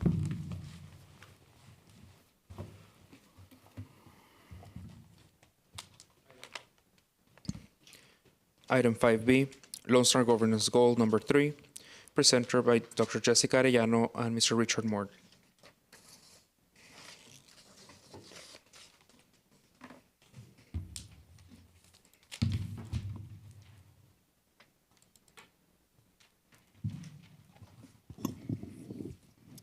Good evening, President Martinez, Dr. Borrego, and Board of Trustees. Today we will be presenting on Lone Star Governance Goal 3, College and Career Military Readiness, or CCMR. So what is CCMR? So College and Career Military Readiness, the intent is to give students an opportunity to earn a CCMR point and be ready for college, be ready for a career, or be ready for military by the time they graduate. College Ready meeting benchmarks on, so there are different ways that a student can earn their CCMR point. They can earn it through College Ready, through SAT, ACT, TSI assessments, if they meet the College Ready benchmark. AP exams, as you were, Ms. Harrison talked about, of earning a 3 or higher on an AP exam. Dual credit, completing and earning 6 credits in a dual credit course in English, language arts, or mathematics, or they can earn 9 credits total in any subject for dual credit. Another way is through career pathways, earning an industry-based certification or an IBC. And so earning a recognized IBC in the areas like healthcare, information technology, manufacturing, and that's through a CTE career pathway. They can also earn through military pathways, enlistment in the military, and you also were given that information in the TAPER report. And so enlisting in any branch of the U.S. Armed Forces or submission, of course, with the DD4 form, as Ms. Barnes, you had asked about. Other recognized achievements, on-ramps is a dual enrollment that our students are given an opportunity at both high school.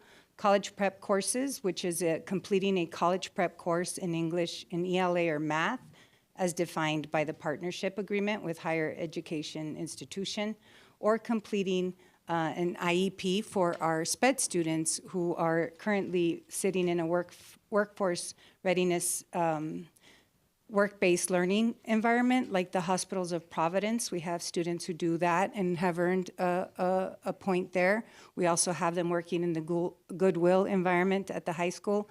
And also, if they're coded a certain SPED coding and they meet the distinguished level of achievement, the 26 credits versus the 22 credits, we earn a CCMR point that way.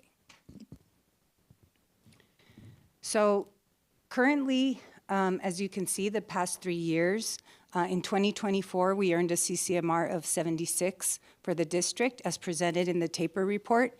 In 2025, we earned 64 from both high schools as a district. Currently, we are verifying that submission, and that resubmission will be due in March next month. We're verifying that, and that CCMR rating will be reported in August. What we're presenting today is the 2026 senior cohort. And so those graduating students, right now, as of December, we are sitting at 48%. It's very raw data. Students are still earning their point throughout the school year. Students are working to earn a CCMR point, and we will be providing and updating you the next time we meet in April with how our status is going with that 48%. I also want you to know that the remaining students, the 52% of the students, we currently do have a plan for each of these students to have the opportunity to earn their CCMR point. So the 52% of those students are sitting somewhere in the areas that I spoke about to gain their CCMR point. This slide represents pretty much what I just talked about. I know our goal for CCMR was to increase from 64% to 88%. We are not going the trend we want to hit, but we are working to increase that as a district and monitoring that closely.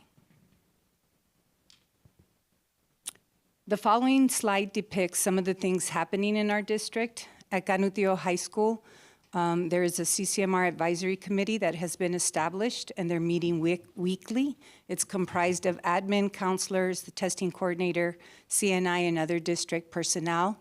They have created a tracker which is identifying every student who has earned a point and every student where they're sitting, the plan for them to gather a point, and that's something that they look at as a committee.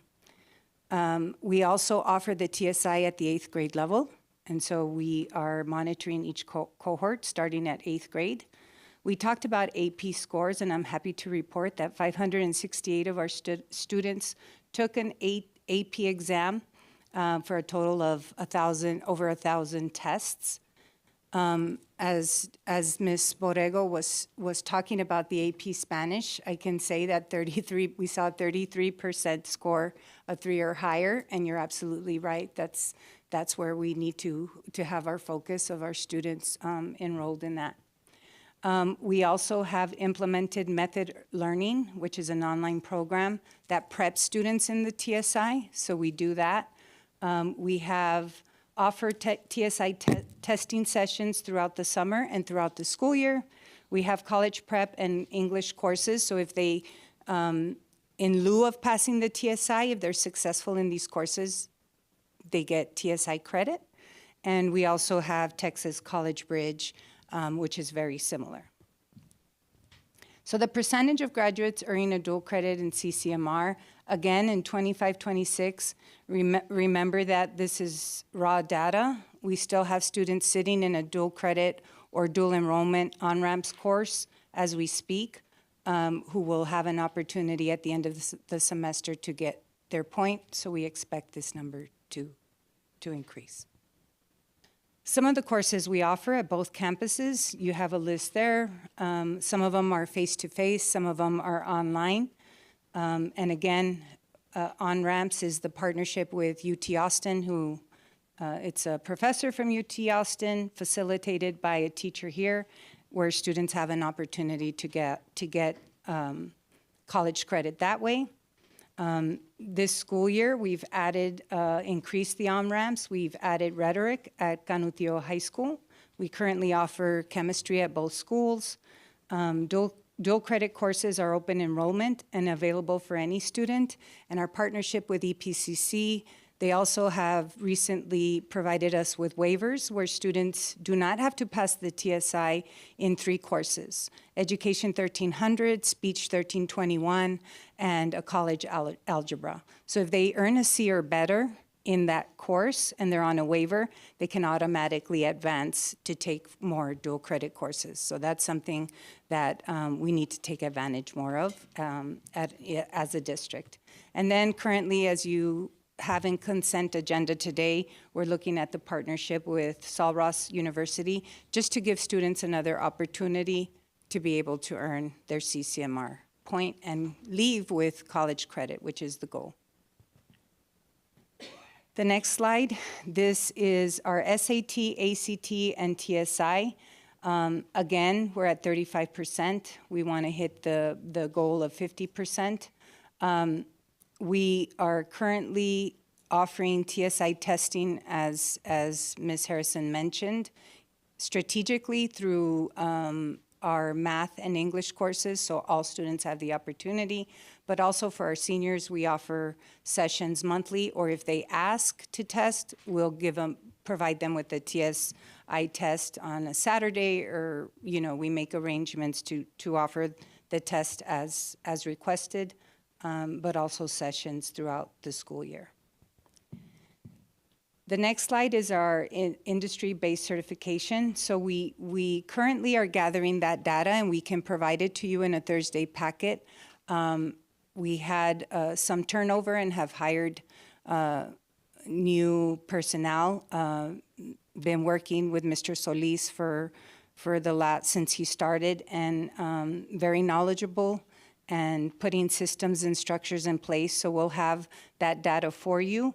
And we have students that are going to test in their certifications this semester, so we also expect those numbers to go up. So we'll provide you with how many students have their IBC as a senior, and then how many are expected to test. The good thing is that the high school has a strong CTE teachers who have, despite the changes, have continued to maintain and certify our students and providing that information. So as soon as we get it, we'll make sure to give it to you.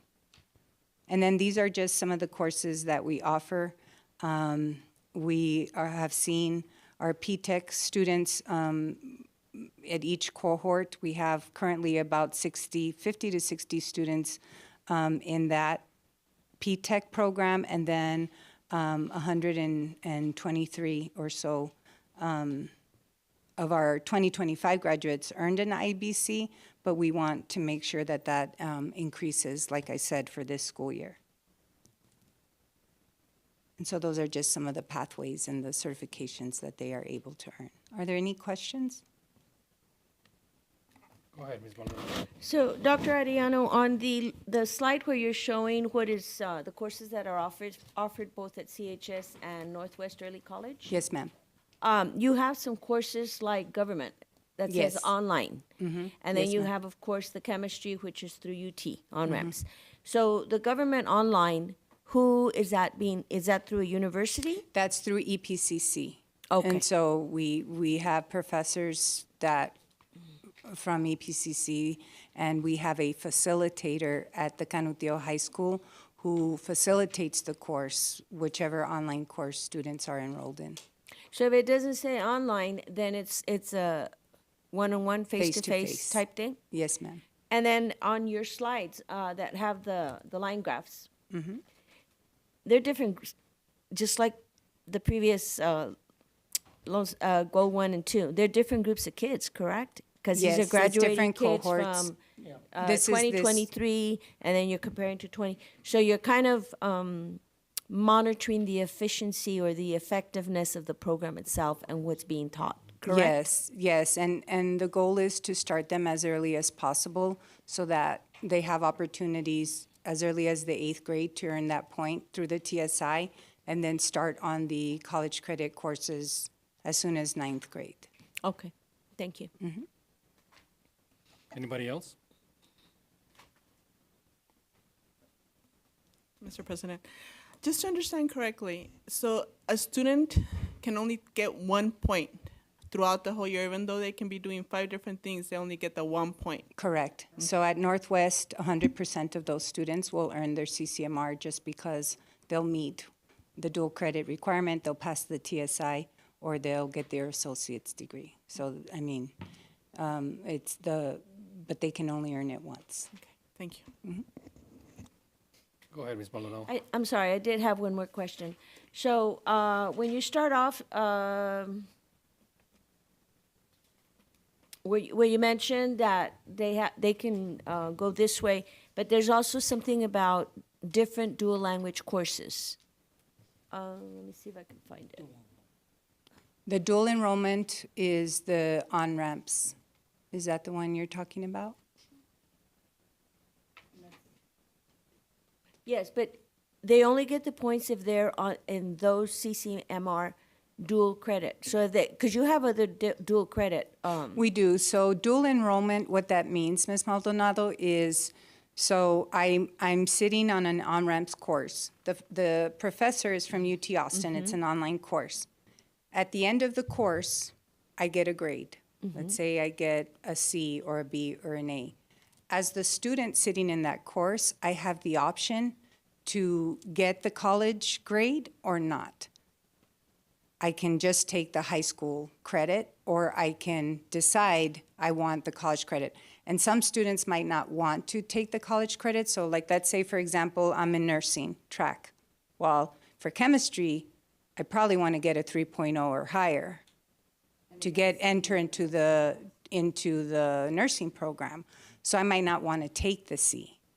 I might want to just take the high school credit and then attempt to get an A another route. So that's the difference between dual enrollment, whereas in dual credit, you earn the credit right away. You have to earn a C or higher to get that credit for college. But dual enrollment, you have the option. Okay, thank you. You Ms. clarified it. Ms. Arellano, real quick. Are the students being coached whether or not to accept that lower grade or not? coach, no. The facilitator and the professor just give them the opportunity to take it or not. So, this last year was the first year County Tio High School did UT on-ramps chemistry, for example. And in the previous years, AP chemistry had a very, very low pass rate on AP. I think we had one student in 3 years pass. So Ms. Marufo and we sat down and we made the shift to UT on-ramps. And our first class last year had 12 students. 12 out of 12 earned lecture credit. 11 out of 12 earned lab credit, and we were commended by UT Austin for their performance overall compared to the other cohorts across the state. So we want to continue that and open up more dual enrollment opportunities with UT Austin because we're seeing the success. Thank you. Yes, I'd like sir. to also ask our student advisors, how do we motivate our high school students to take some of these courses? What do you recommend? Hello?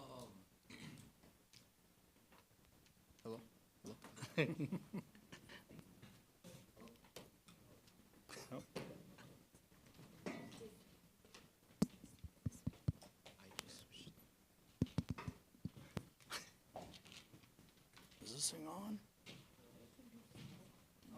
Try again. Test. Can you repeat the question? How do we motivate your classmates into taking some of these courses to get that credit that we're looking for? I think we could do a better job of motivating everybody. I think we meet with our counselors like once a year.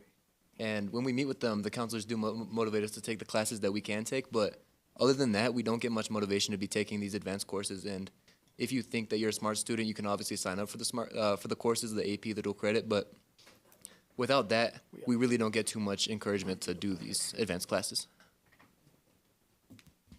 And then luckily at Northwest, we do have plenty of encouragement. So like, for example, we have this class called our college prep class. It's kind of like a period where we're able to do our homework, catch up on the dual credit work, things like that.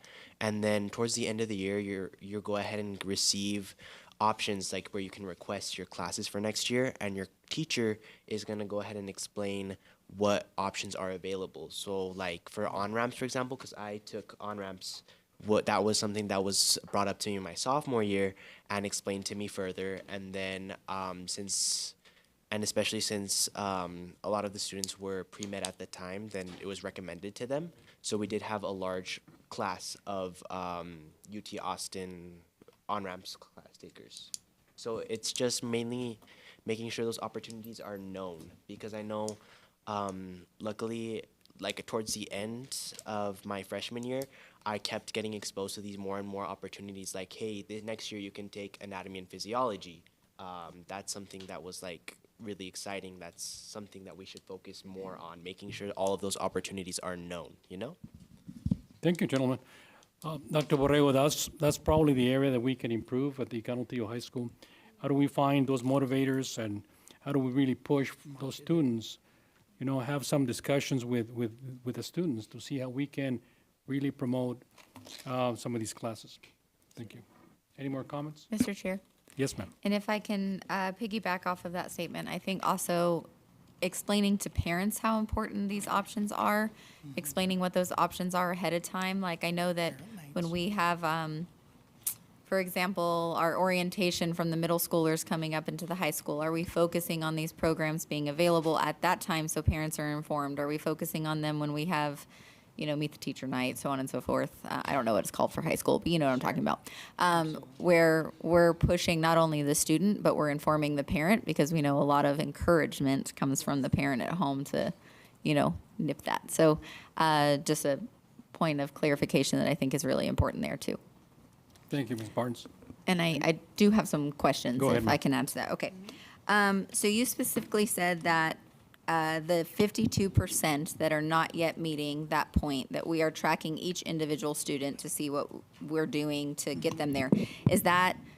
Are those only seniors? or is that 52% of all high school students? Yeah, that's for this cohort, the 2026 seniors. Okay, seniors, Mhm. okay. Yes, ma'am. So the reason I asked that is then I saw that, for example, the TSI testing, that we basically have, I don't know where that page is, 1 month where only seniors can test in November.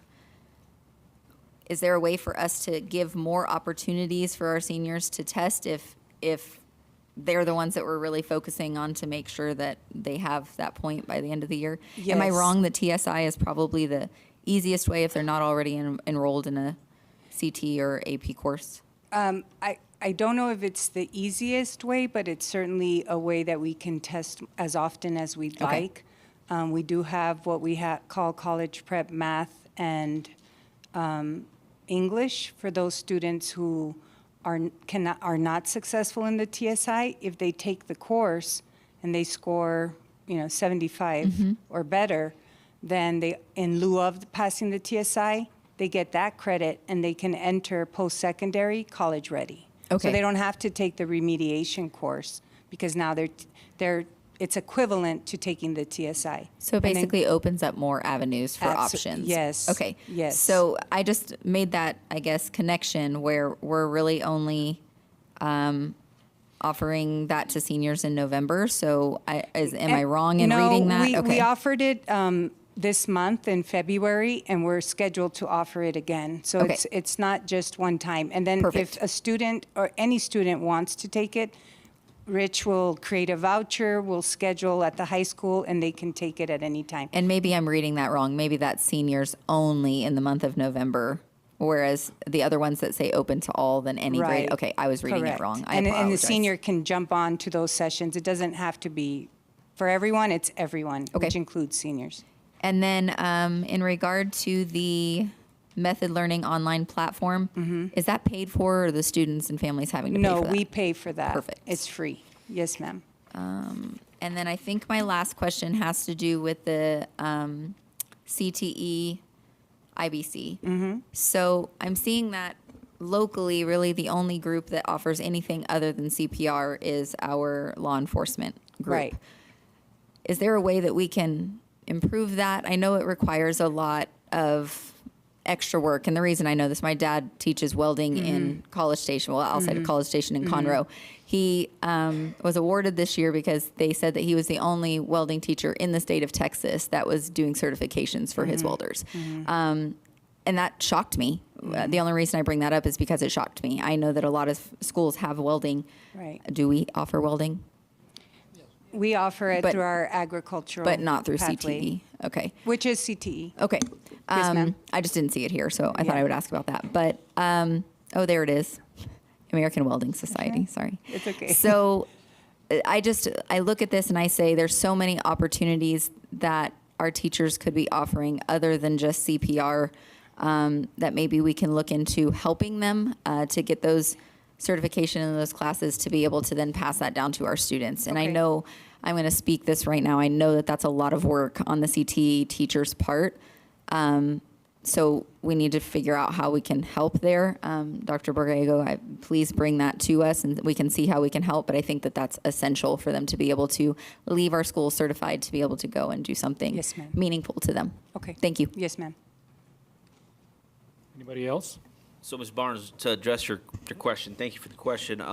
We've already started to look at the expansion of PTech, CTE, and some of our dual credit courses. We're looking at the sequencing of courses. We're looking at staffing, what we need to get for entry points. Some of the programs will have to sunset, but then we'll bring new programs on. And so we need to make sure staffing, interest, all those pieces. And so typically when you bring new programs, it's about a year out, but we're doing all that pre-work to make sure that we're hitting more IBCs, more dual credit, and more through our PTech program. Thank you for the report. Yes, thank you.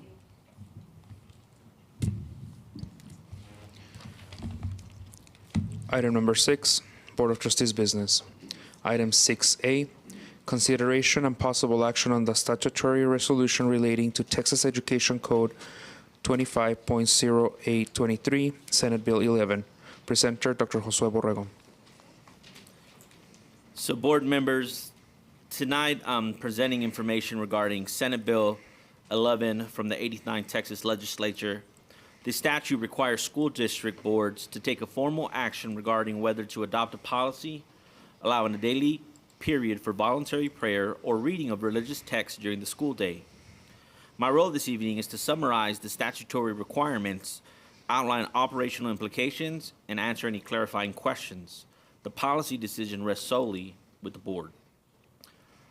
So, some of the statutory requirements. Under SB 11, the board is required to vote on whether or not to adopt a policy permitting a designated period during the school day for students and employees to voluntarily pray or read religious text. If adopted, participation must be voluntary. The district may not require participation, direct the content of prayer, or favor one religion over another. If the board chooses not to adopt the policy, the action is documented in board minutes and no further steps are required. Few side notes, legal and constitutional guardrails. Implementation, if adopted, must comply with federal constitutional protections, include the Establishment Clause and Free Exercise Clause of the First Amendment. Practically, this means no coercion or pressure to participate, no endorsement of a specific faith, equal treatment of students regardless of religious belief or non-belief, no disruption to instructional time. We will work closely with legal counsel to ensure all procedures are compliant. Operational considerations, if adopted. If adopted, the administration would need to identify consistent time during the school day, provide clear written guidance to campuses, train staff on neutrality and voluntary participation, establish procedures to prevent disruption, communicate transparently with families, and we would also monitor implementation to ensure the policy is applied consistently across campuses. This action fulfills a statutory requirement for board consideration. Administration's role is implementation. Policy direction rests with the board. I Thank you, move Dr. Borrego. that we do not create a policy to create this period for the school district. And I think that if you watched the other school districts amongst the city and in the state, but my motion is that we do not create a policy to create this period. I'll second that. Ms. Borrego, can we have a little bit of discussion prior to Yes, the motion? I think it's After you do both motions. Yeah, point of order. It's been second, so yes, we can have discussion afterwards. So with that, I am going to state what I stated. We've had this conversation up here. I want to thank the students that came up here. I feel the same way. I'm a devout Catholic myself, but I do not believe that schools are the place for that. I strongly believe in separation of church and state, and that's why I'm voting this way. Sure. Go ahead, Ms. Maldonado. I too agree. Thank you, students, for speaking what you feel. I too am a devoted Catholic, and I too feel that school and church should be separated. You had some great points that I had already written down myself. We're violating the Constitution. There's peer pressure. One that I did not have about the, as teachers, not allowed to talk about politics or religion. But yet here you're having something that's going to force them to. And what if the teacher herself is not that particular religion, right? And some other points that I'm making for the district is that according to what I've read, the policy is going to require that we keep track of the consented forms of those who are wishing to participate, which is now going to put, you're going to have staff that does that at every campus. The other one is that it can't be broadcasted, so it basically has to be in the classroom led by someone. And it cannot substitute for classroom instruction. Ms. Barnes, Ms. Borrego, myself as teachers, and any teachers out there, we know the constraint of time within the day. there is not enough time to teach what we have to teach. And now you're adding something else that cannot substitute for my social studies lesson. So it's going to have a huge impact. It's going to have a huge impact. There's a time for prayer, and I pray to my God the way I pray. I don't think the school is a place for that. Thank you. Thank you, Ms. Maldonado. Ms. Ortega, go ahead. Okay. I'm going to take a little bit of I'm going to speak for a while. So I'm going to start off with a day a nation does not nourish its children on spiritual things is a day that the nation begins to decline. Prayer is a basis for strength and spiritual power. Without it, we become weak and misdirected. President Ronald Reagan stated this. So there's not going to be any teacher leading any kind of prayer. There's not going to be any teacher saying this is what you need to learn. It's just going to be a time set apart. And the reason that I feel so strongly about this is because when one of my daughters was in 3rd grade, she took her Bible to class, and the teacher was livid. She put her in the spot in front of all the students and told her that she could not take that document out and read it.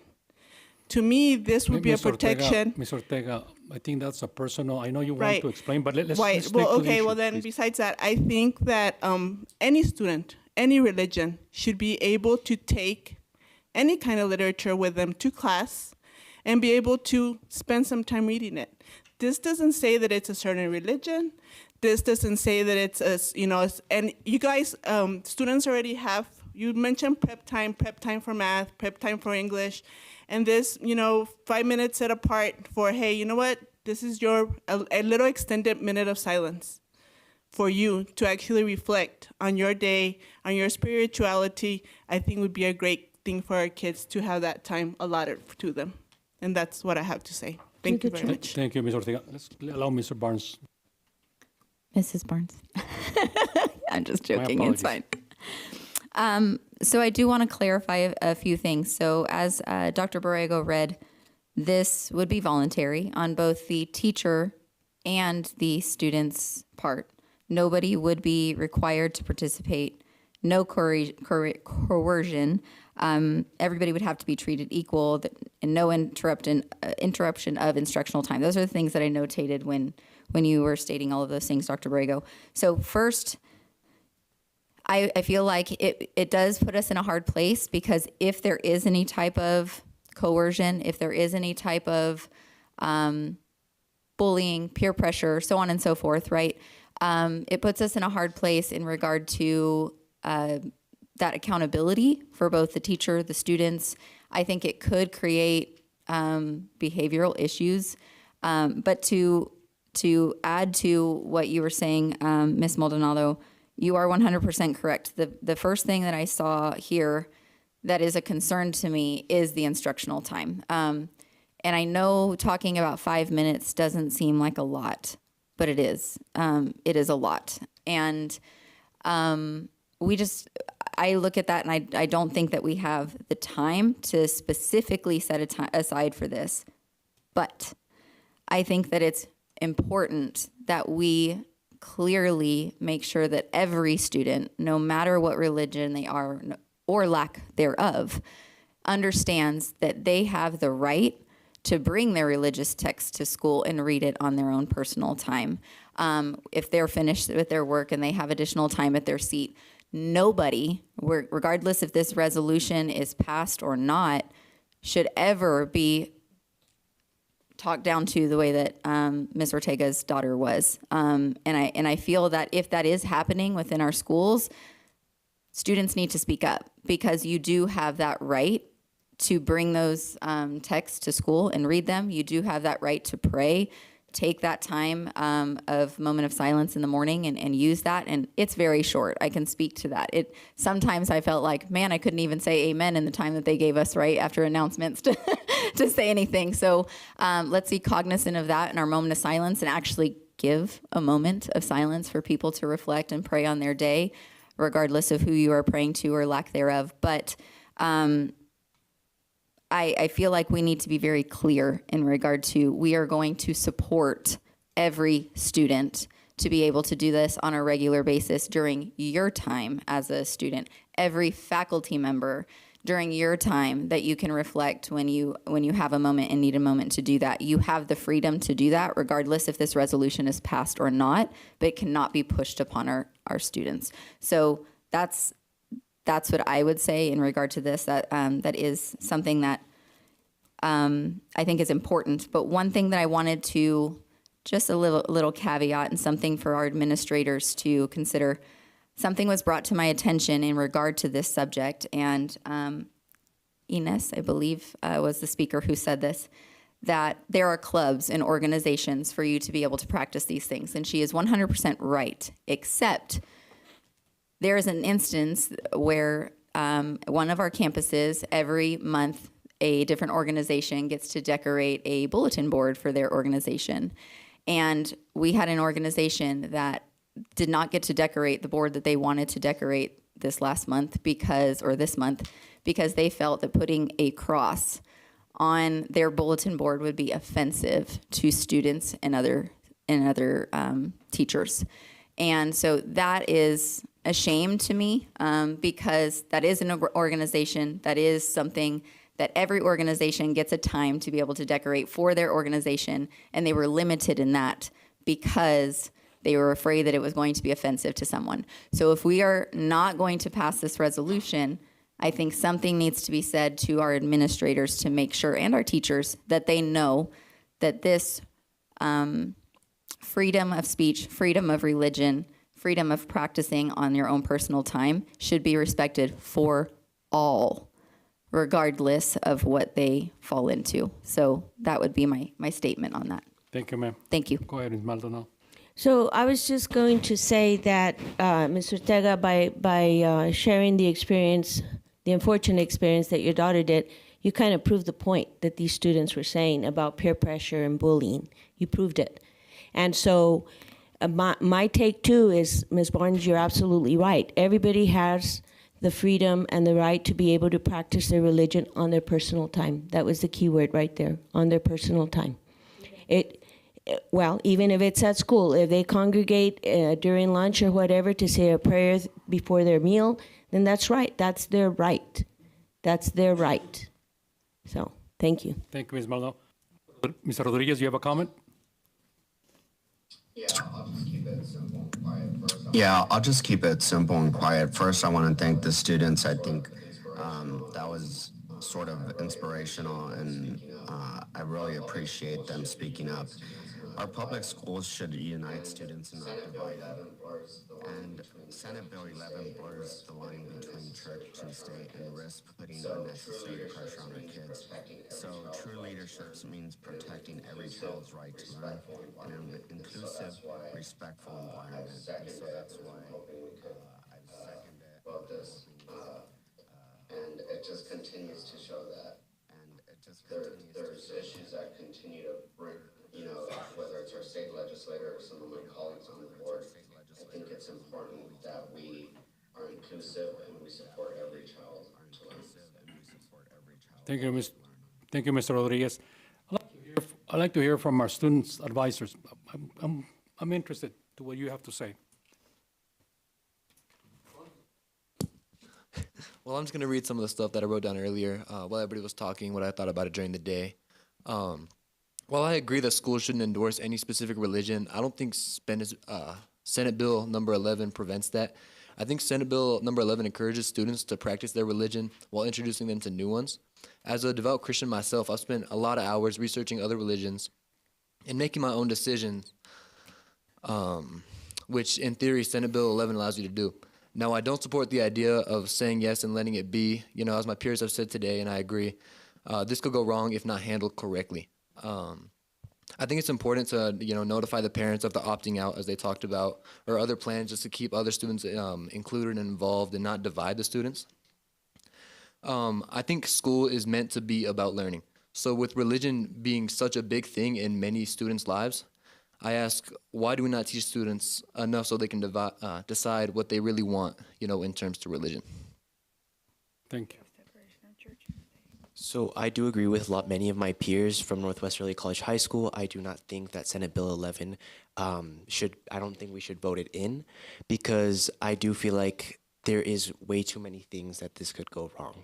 Peer pressure is a really big thing. I don't believe religion has a place in school, because at the end of the day, you're there to learn. You're there to grow as a person and figure out what you want to do with the rest of your life.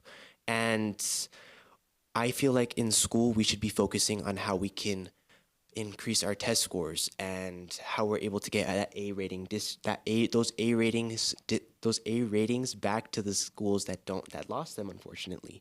Us as a district have the title as the best small school district in Texas, and I feel like we should continue to push and prove why we earned that title. And I genuinely do believe that I do believe in the separation of church and state.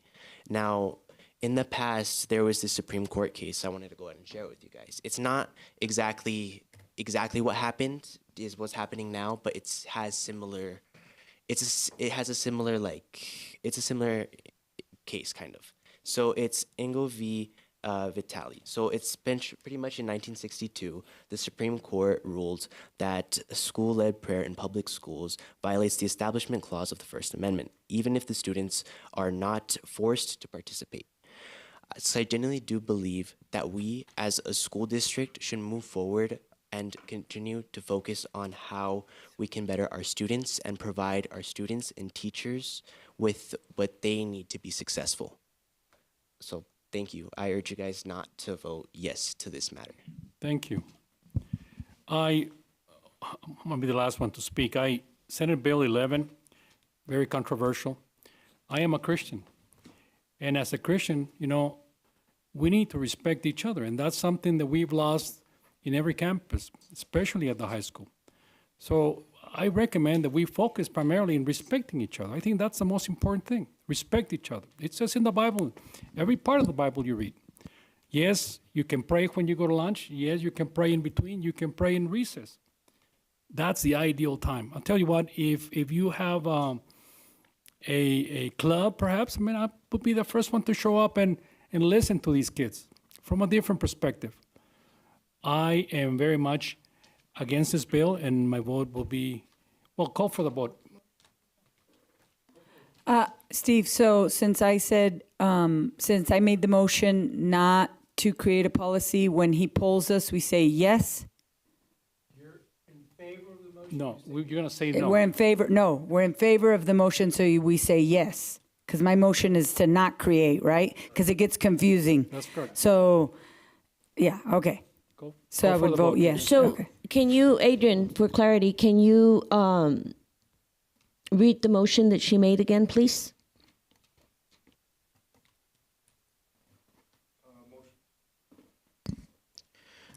Ms. Borrego made a motion not to adopt a policy that would instill the resolution for Senate Bill 11. No. No. Yes, that's what you said. Not to create. He didn't say not, though. Yes, he did. He did? Yes. So again, sorry, the motion is to not create or adopt a policy that will instill or put into place Senate Bill 11. Correct. That's correct. And it was seconded by Mr. Rodriguez. Correct. Call for the vote. Ms. Barnes. Yes. And I do want a statement for the record. My vote is yes simply because I do not know how this can be done without interrupting instructional time. And specifically due to the language, that would not be possible for us to facilitate effectively. But to make it clear to all of our students and staff that you have the freedom to be able to do this on your own during your own time without any repercussions from anyone. Ms. Borrego. Yes. Ms. Maldonado. Yes. Mr. Martinez. Yes. Mrs. Ortega. Yes, with the same rhetoric, saying that our kids have freedom of religion, all religion, to express as they want to express in their classrooms, wherever they want, they can always pray. Mr. Rodriguez.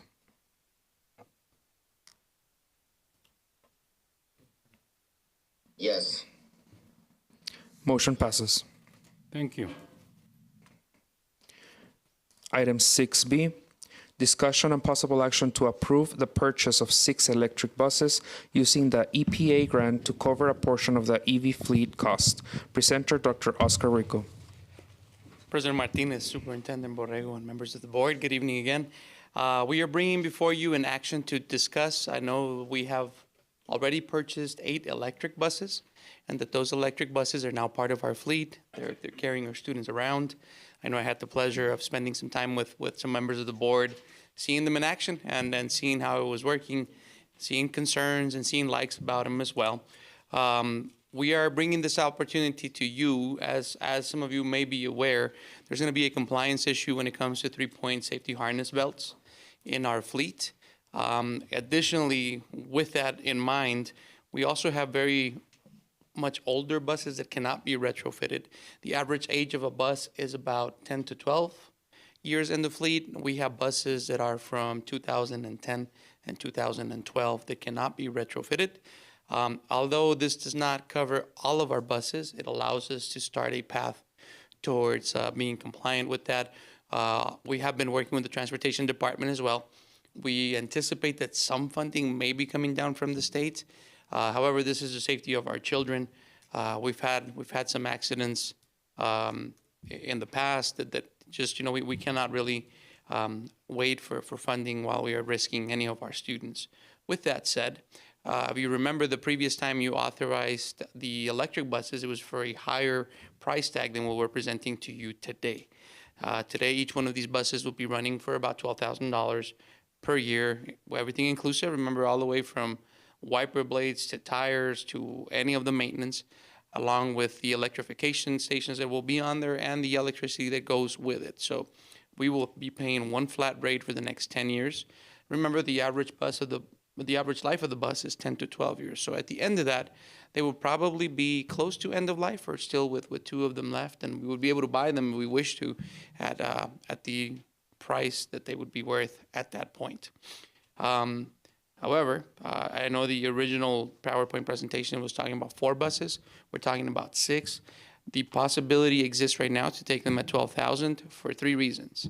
Number one, there was a massive order from a Texas school district that put this company in a bind. They bought a bunch of buses, international school buses, which are more expensive. If we would have purchased them in the original approval that you had, we would be paying about anywhere from $20,000 to $21,000 per year per bus for these buses. So we've got this company in a bind that they ordered these buses. We were trying to acquire more than the 6. However, at this discounted rate, they got rid of the majority of them, have held these buses for us. So they're currently at our barn. We've inspected them and they're ready to go. Also, there's been a different wave of EPA funding that is available to us where we can cut this down.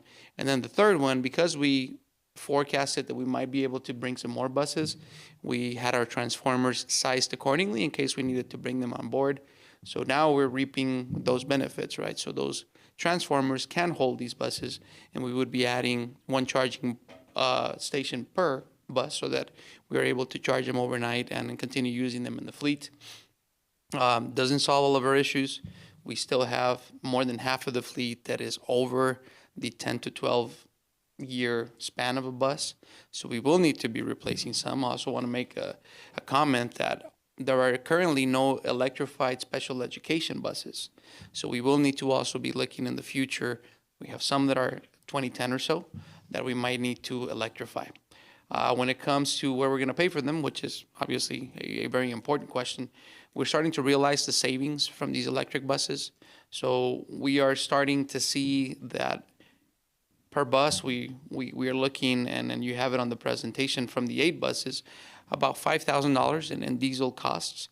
And we're also looking somewhere in there when it comes to the maintenance. So we're starting to see those savings. What Ms. Pulley and I have discussed is the allotment for fuel for these buses obviously will be 0 as they don't consume fuel. We don't pay for the power. So that will reduce the amount of allocation we have for the Transportation Department in fuel, in repairs. These have regenerative braking on them, which allows the brakes to last a lot longer, which is our biggest expense right now in the Transportation Department. Additionally, you see that when we're down multiple buses, and I know you've had that question about Far West. It's not the place where they go learn to dance. It's a place where we send these buses to get repaired when we're overwhelmed with the amount that we have. So this will allow some breathing room for the shop so that they can continue servicing our buses. So I move that we approve the purchase of 6 electric buses using the EPA grant to cover a portion of the EV fleet cost. Do I hear a second? I will second. Discussion? Mr. Chair. Ms.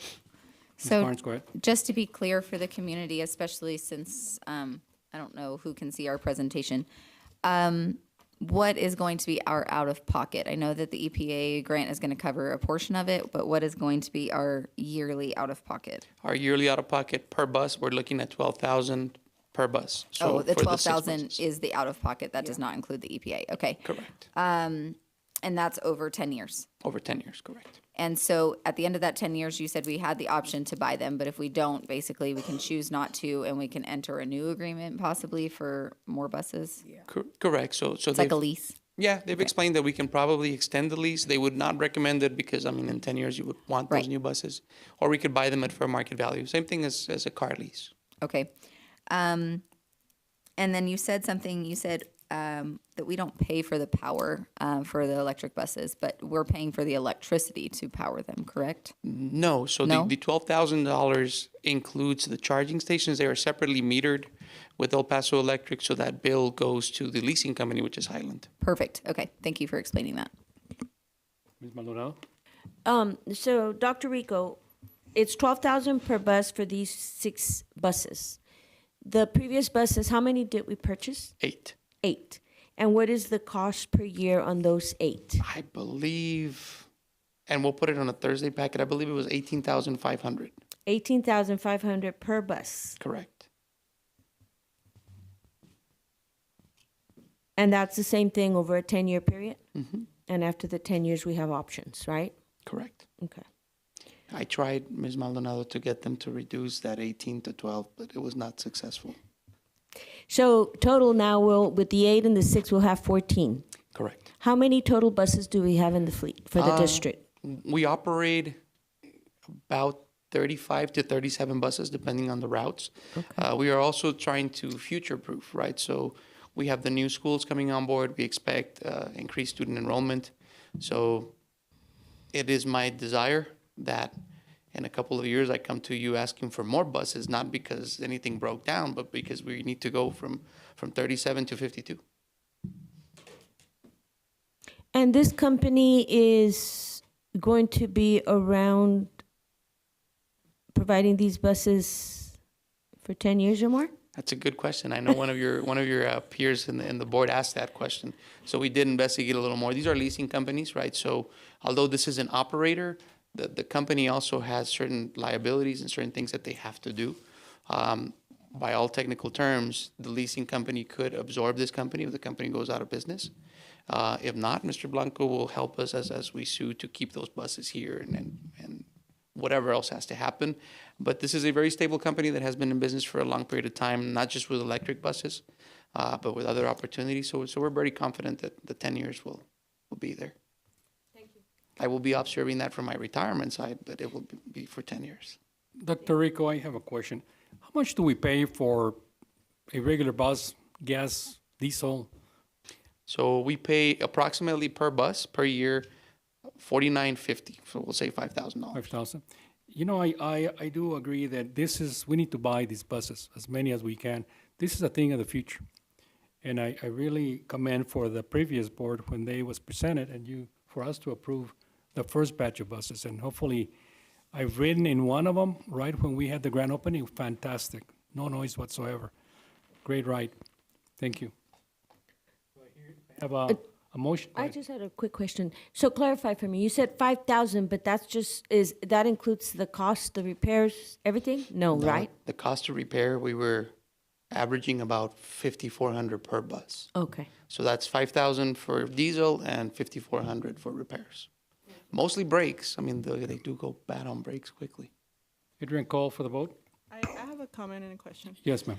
Dr. Rico, how much would it cost the district to purchase a diesel bus, a brand new one, right now? So we did get that question, and we started asking. We are looking, depending on how we equip it, anywhere from 165 to 175 or 85, depending on the equipment we put on there. Okay. And over 10 years, at this cost, we're paying 120,000, correct? For Correct. the bus.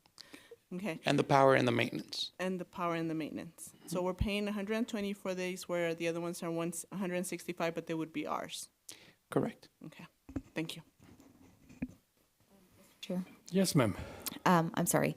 So how many buses do we currently have that are close to that 10 to 12 year mark that you were talking about, where we're going to need to start phasing them out? Yeah, that's a good Because question. if I remember correctly, the first 8, that's what we did, correct? We gave the company 8 of ours, or 10 of ours, I can't remember, for the 8 that we received. Okay. Correct. So looking at because we had to run this survey to see on the 3-point harnesses, the majority of the older ones are the ones that don't have it.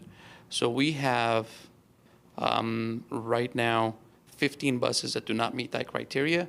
We have one that is from 2010, one that is from 2011, and the rest of those that cannot be outfitted, so we're talking about another 11 buses, are 2012. The ones that we can retrofit are from 2015 and 2017. So I guess a long-winded answer was 12 of our buses are past that 12 years, anywhere from 2010 to 2012.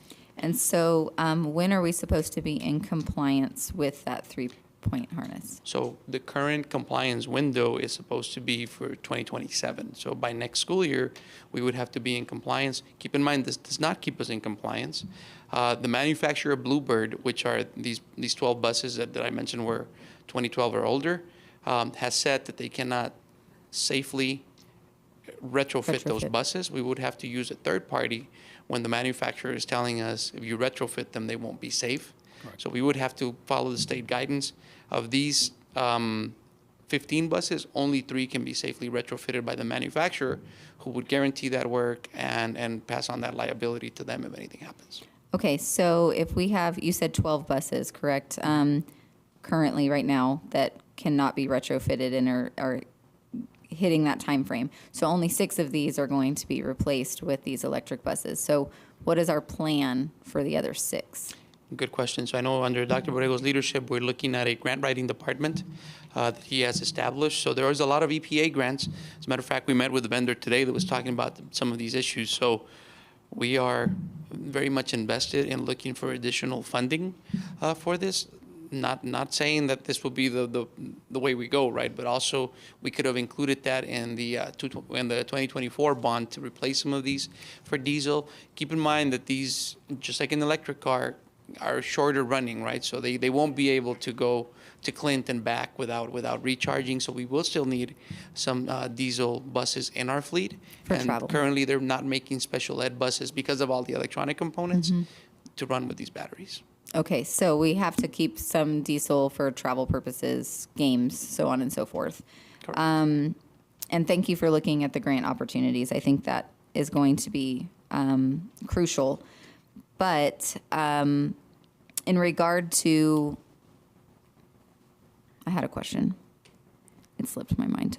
In regard to the other 6, do we have, I guess, if the grants don't go through, what are the ramifications if we're not in compliance with that?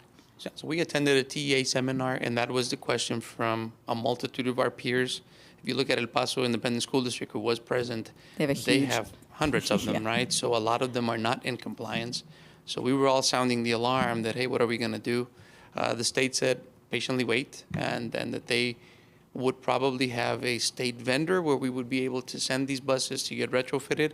I cannot imagine the backlog of districts in Texas applying for free money and sending buses down there. So it at least allows us some flexibility next school year that if we do have to send some of these buses to get retrofitted, we can cover our needs with what we got. The good thing about these buses too, the ones that we would be retiring from the fleet, so the other 6, along with the other 6, we had to dispose of 2 with the previous grant.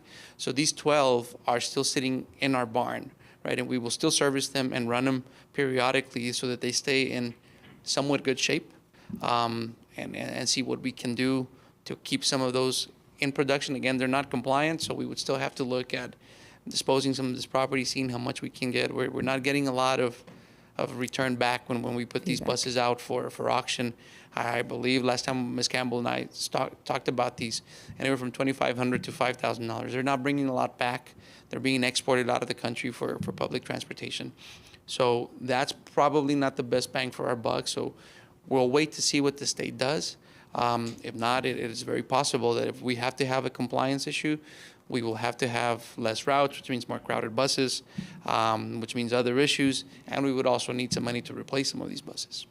And I just thought of the question I was searching for. In regard to budget, so Ms. Pulley, you presented at the last meeting saying approximately where we would be next year with our budget, looking ahead with preliminary numbers.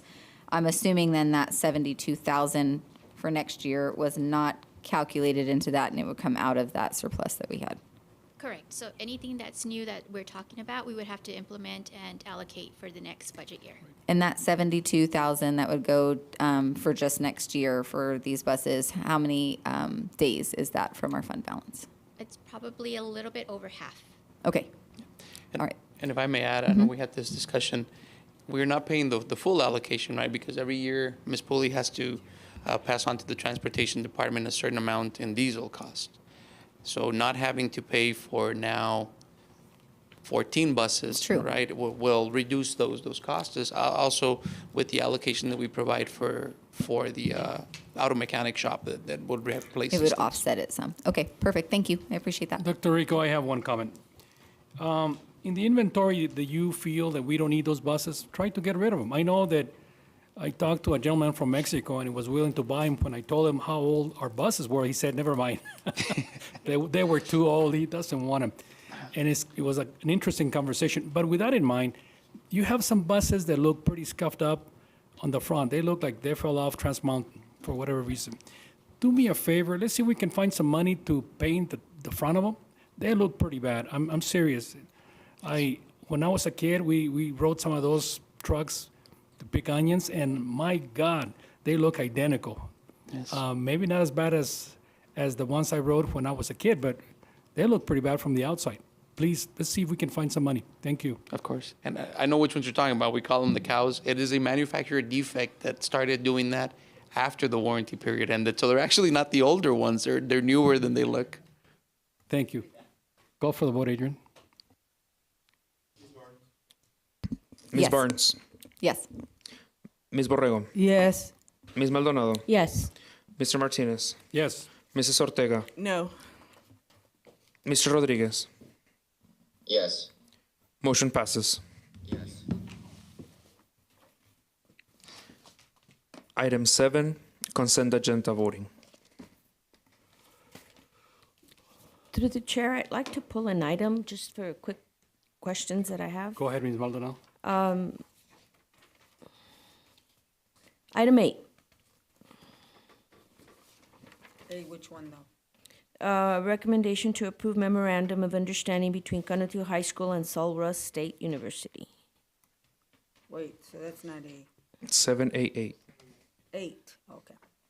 I'm sorry, 7A8. Sorry, my bad. I'm on which one in A?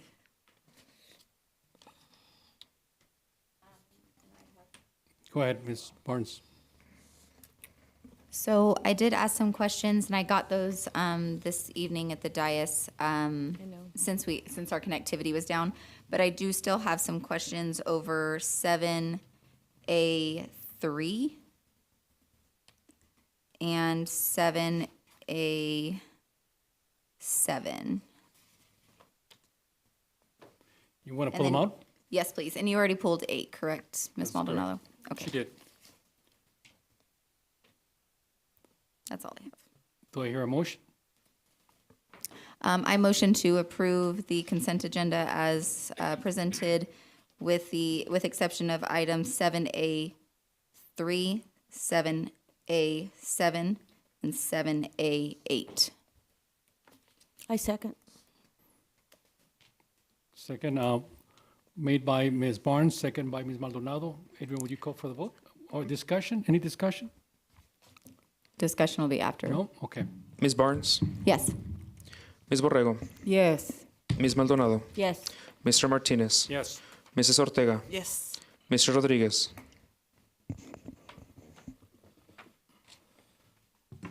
Yes. Motion passes. Item 7A3, approval of the budget amendments. Presenter Christy Pulley.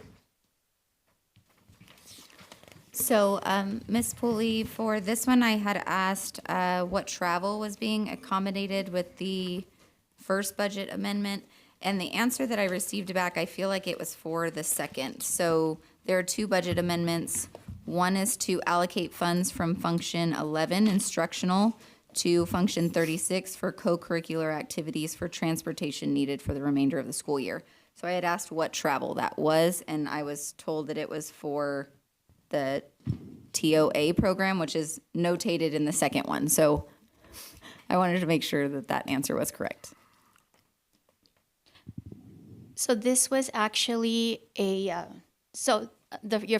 referring to the first budget amendment. Correct. So that one was actually for the School of Music. They had to allocate funding for the trip that was, I believe, that they took last week. Okay. To TMEA. And so they took those funds from the transportation account so that they could be within the budget.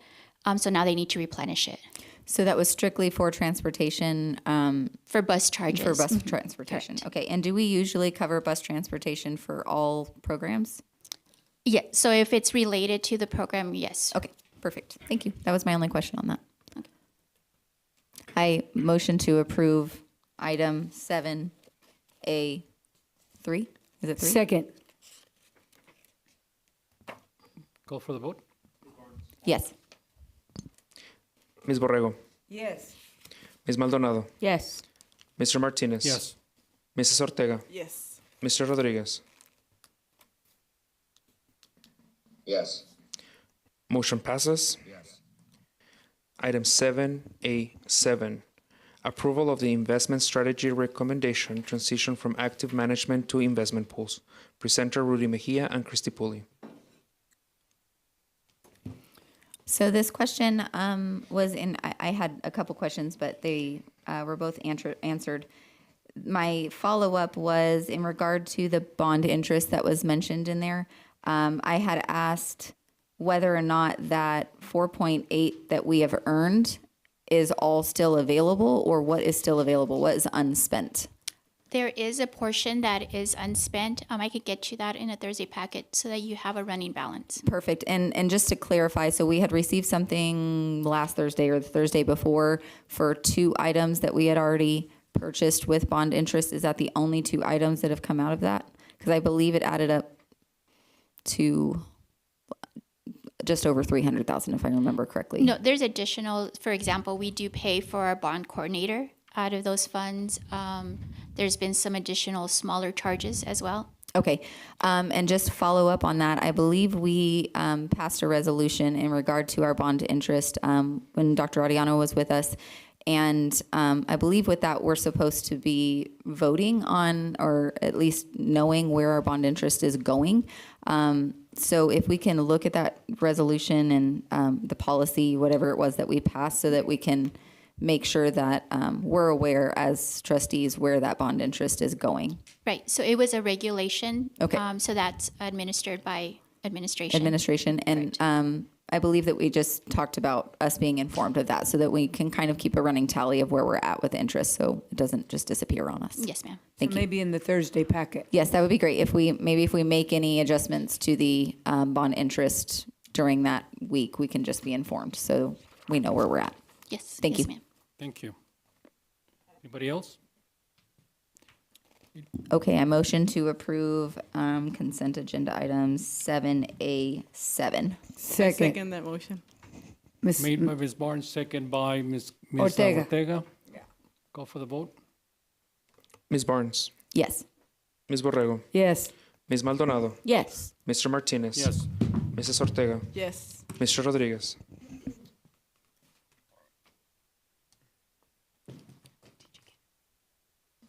Yes.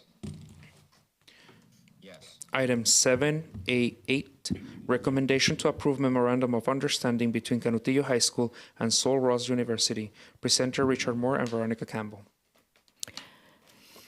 Hi, ladies. So my question was, Richard. Love you too. Just kidding. so my question is, we already have UT Austin, right? This is not going to eliminate or replace, they're going to be two. No, ma'am. It's going to add, so give more opportunity. And the opportunities that Sol Ross is going to be giving us, it's not going to duplicate what UT Austin is already. No, ma'am. They'll be different. Right. Okay. And the other question, which I know Ms. Barnes, reading through this really quickly because it was really hard since we were just given it before the meeting. My question was, were they online courses? If they, all of them? They're all online, and they're similar to on-ramps. And are online with EPCC. There's a teacher that's a facilitating to help students, and the platform's Blackboard. So basically, they just help them, support them, make sure they are on top of the assignments. If they have any questions, it's very similar to the other online courses. And any courses that are face-to-face, like, I'm assuming maybe not through Sol Ross, but UT? So the professors that are delivering the instruction for that are professors from EPCC? Sol Ross. Or Sol Ross? EPCC and UT Austin. But right now, through Sol Ross, through this, we're not going to have any face-to-face courses. No, They're ma'am. all going to be online. No, ma'am. And as far as the online, there's going to be a classroom created with a high school facilitator that's basically just facilitating that you're on task. Yes. But these students can also work on it At home. at home? Asynchronously, yes, ma'am. Okay. Those were basically all the questions I Mr. had. Arellano, tell us what system, college system do we use? I know it's going to be Sol Ross. We also have UT. You mentioned community college, and you also mentioned UTEP? UTEP and UT Austin. UT Austin, so we have a total of 4 with Correct. Sol Ross? And why add an additional purpose? So it stemmed, we had a former employee who was at Northwest Early College High School, who is now working at Sol Ross University. So very familiar with the dual credit program and the struggles sometimes we have with enrolling students, with due dates, just, sometimes there's areas of a timeline that some of our partners have. With Sol Ross, it's an easier process. Students can access these courses and get registered a lot faster. Thank you, ma'am. Mm-hmm. I'm sorry, I do have one more question. Is there a cost to the district? Very similar, $150 per course, which is what we pay plus the textbook or resource. So no cost to the child, to the student? it's Textbook paid is by being paid Canutillo. by the district? Yes, ma'am. And if I may add, they're given a $1,000 scholarship between the fall and the spring sessions towards the classes. Thank you. Yes, ma'am. Okay, thank you. Any more comments? I would like to make a comment. Ms. Ortega? Thank you very much for, providing this for our children. I think the more options they have, the more schools that they have, the more classes that they have to be able to partake in, it's better for the student. And also, I know that a lot of our D3 students, they play sports, go there. So I think that builds an even better relationship. Thank you, ladies, for that hard work. Go ahead, Ms. Barnes. So, I'm sorry. Oh, I apologize. No, it's okay. My questions are not important. I'm just kidding. So in here, I saw that we have not assessed, or as of right now, Northwest Early College is not going to be included in this. And I'm just wondering whether or not we have assessed whether or not there are courses that would be offered through Sol Ross that are not offered at early college that maybe those students would also like to be part of. We have not, but I can get that for you on a Thursday packet. I think that would be important. That way we can check with all of our high school students. I mean, I know, of course, the early college has a lot on their hands, but if they feel passionate about wanting to take a specific course that's offered through Sol Ross that we can give them in addition to that, I think that would be beneficial. And normally with the early college, the partnership that we have with EPCC, a lot of those are about I'd say 75% are taught by those instructors on campus, and only about 25% are taken up at the college. It's very rare that they need an online course, but it is available. So I want to say the percentage of students earning their associates at Northwest is high. Yeah, close definitely. In the 90s. And so, but we can definitely look at supplementing some courses that And- may not be offered. And maybe, Moises, you're at Northwest, correct? Do you see a benefit in that being an option, maybe for courses that aren't available to you? I do see that how there could be a benefit to it, but like Dr. Ariano said, that there's a lot of stuff that is offered. Like I myself, I've taken 2 online classes, and then I'm able to walk up to EPCC and take classes with professors up there. So I've taken advanced science classes up there, and then as well as on-ramps down there, and as well as online. So if that's something that to open up the doors more, then maybe. But yeah, for sure. Perfect, thank you.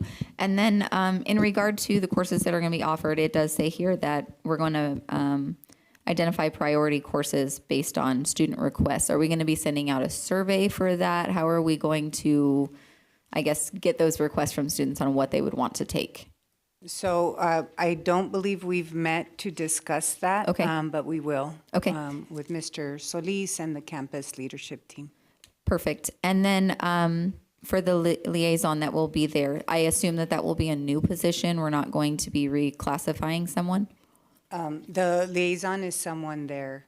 You mean at the campus? Yes, I believe there's a campus liaison, correct? Existing. So I'm sorry? Like an existing position? Yeah, is it an versus existing We're or is not it- bringing someone new for that. No. It's an existing position. Okay, so we would be reclassifying somebody specifically Yes. for that? Yes, Okay. ma'am. And then my last question has to do with, you guys talked about it a little bit, some people or some of these students can take those courses outside of class. So how is that being facilitated if they're taking it outside of a class setting? So it's very similar. They use Blackboard, and so those assignments are on their Blackboard. They know what they are. The facilitator can make sure they understand what needs to be done. And then just like any other college class that's online, you work on it at home. You come back the next day. When you meet with your facilitator, the facilitator can check your Blackboard, see where you are on completion, and make sure you submit your work. Perfect. So even if they're completing it on their own time, they're still getting time with the facilitator as needed? Yes, Okay, and that's- then all professors have office hours. Right, definitely. And tutoring, this one also provides Right. intervention as part of the MOU. Okay, perfect. That was all my questions. Ms. I appreciate Barn, it. keep in mind that most of these classes are online, just like any other student. So Yeah. definitely, Absolutely. I recommend that, if a student decides to go to Sol Ross, it's a great school for education. I think a lot of educators have gotten their PhD, their master's from Sol Ross. However, when you make a transition from the community college to another campus, you might lose something along the line. I know I've been to 3 campuses, and when I try to transfer one campus to the other, it becomes a problem. So just keep that in mind. Yes, sir. Thank you. Thank you. So I make a motion that we approve the recommendation to approve the memorandum of understanding between Canutillo High School and Sol Ross State University. Second. Motion made by Ms. Maldonado, second by Lucy Borrego. Ms. Barnes? Yes. Ms. Borrego? Yes. Ms. Maldonado? Yes. Mr. Martinez? Yes. Mrs. Ortega? Yes. Mr. Rodriguez? Yes. Motion passes. Yes.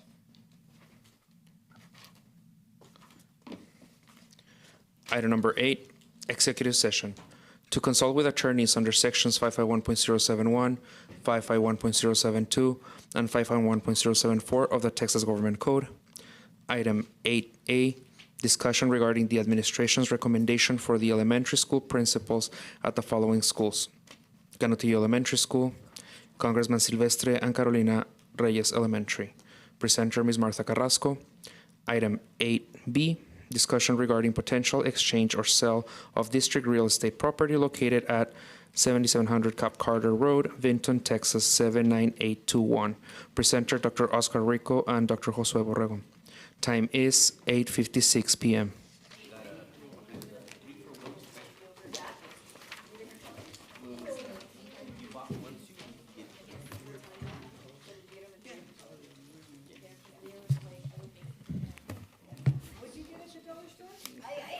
This suit.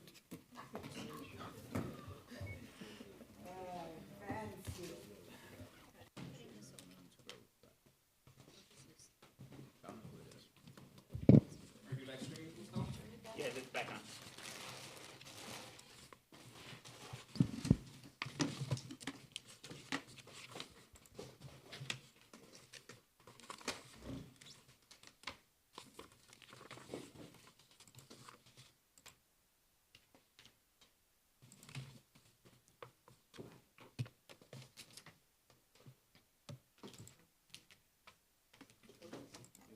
Adrian, would you bring us from an executive session? Yes, sir.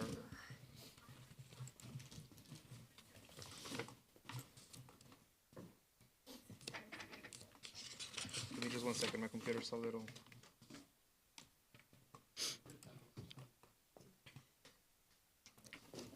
So early.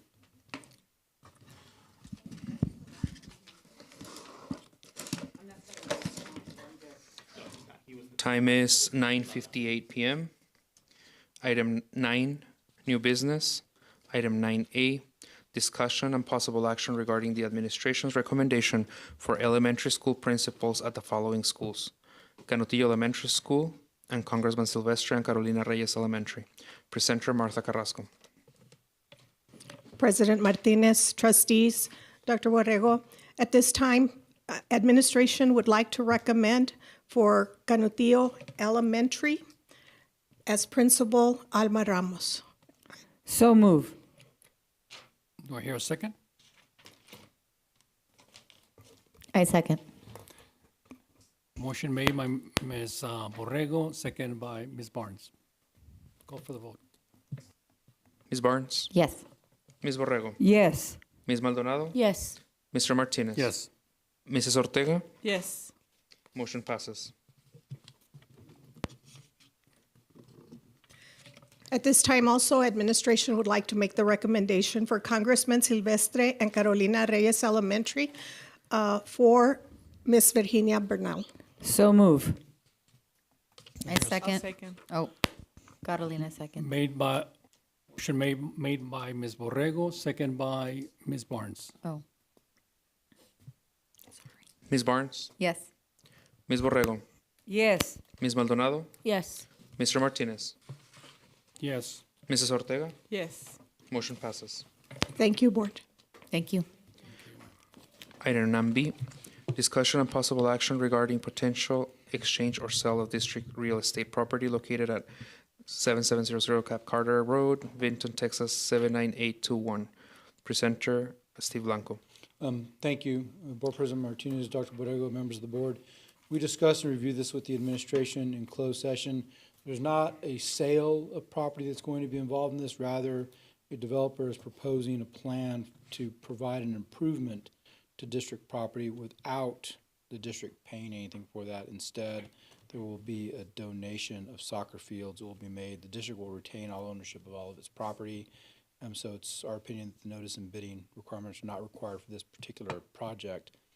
Based on our discussion, it's my understanding that the board would entertain a motion to authorize the superintendent, board president, legal counsel to receive and review the proposal from the developer regarding the proposed ponding improvements, and if satisfied, to move forward with that proposal, assuming the Village of Vinton approves it. So move. I second. Motion made by Ms. Borrego, second by Ms. Barnes. Ms. Barnes? Yes. Ms. Borrego? Yes. Ms. Maldonado? Yes. Mr. Martinez? Yes. Mrs. Ortega? Yes. Motion passes. Item number 10, meeting adjournment. Time is 10.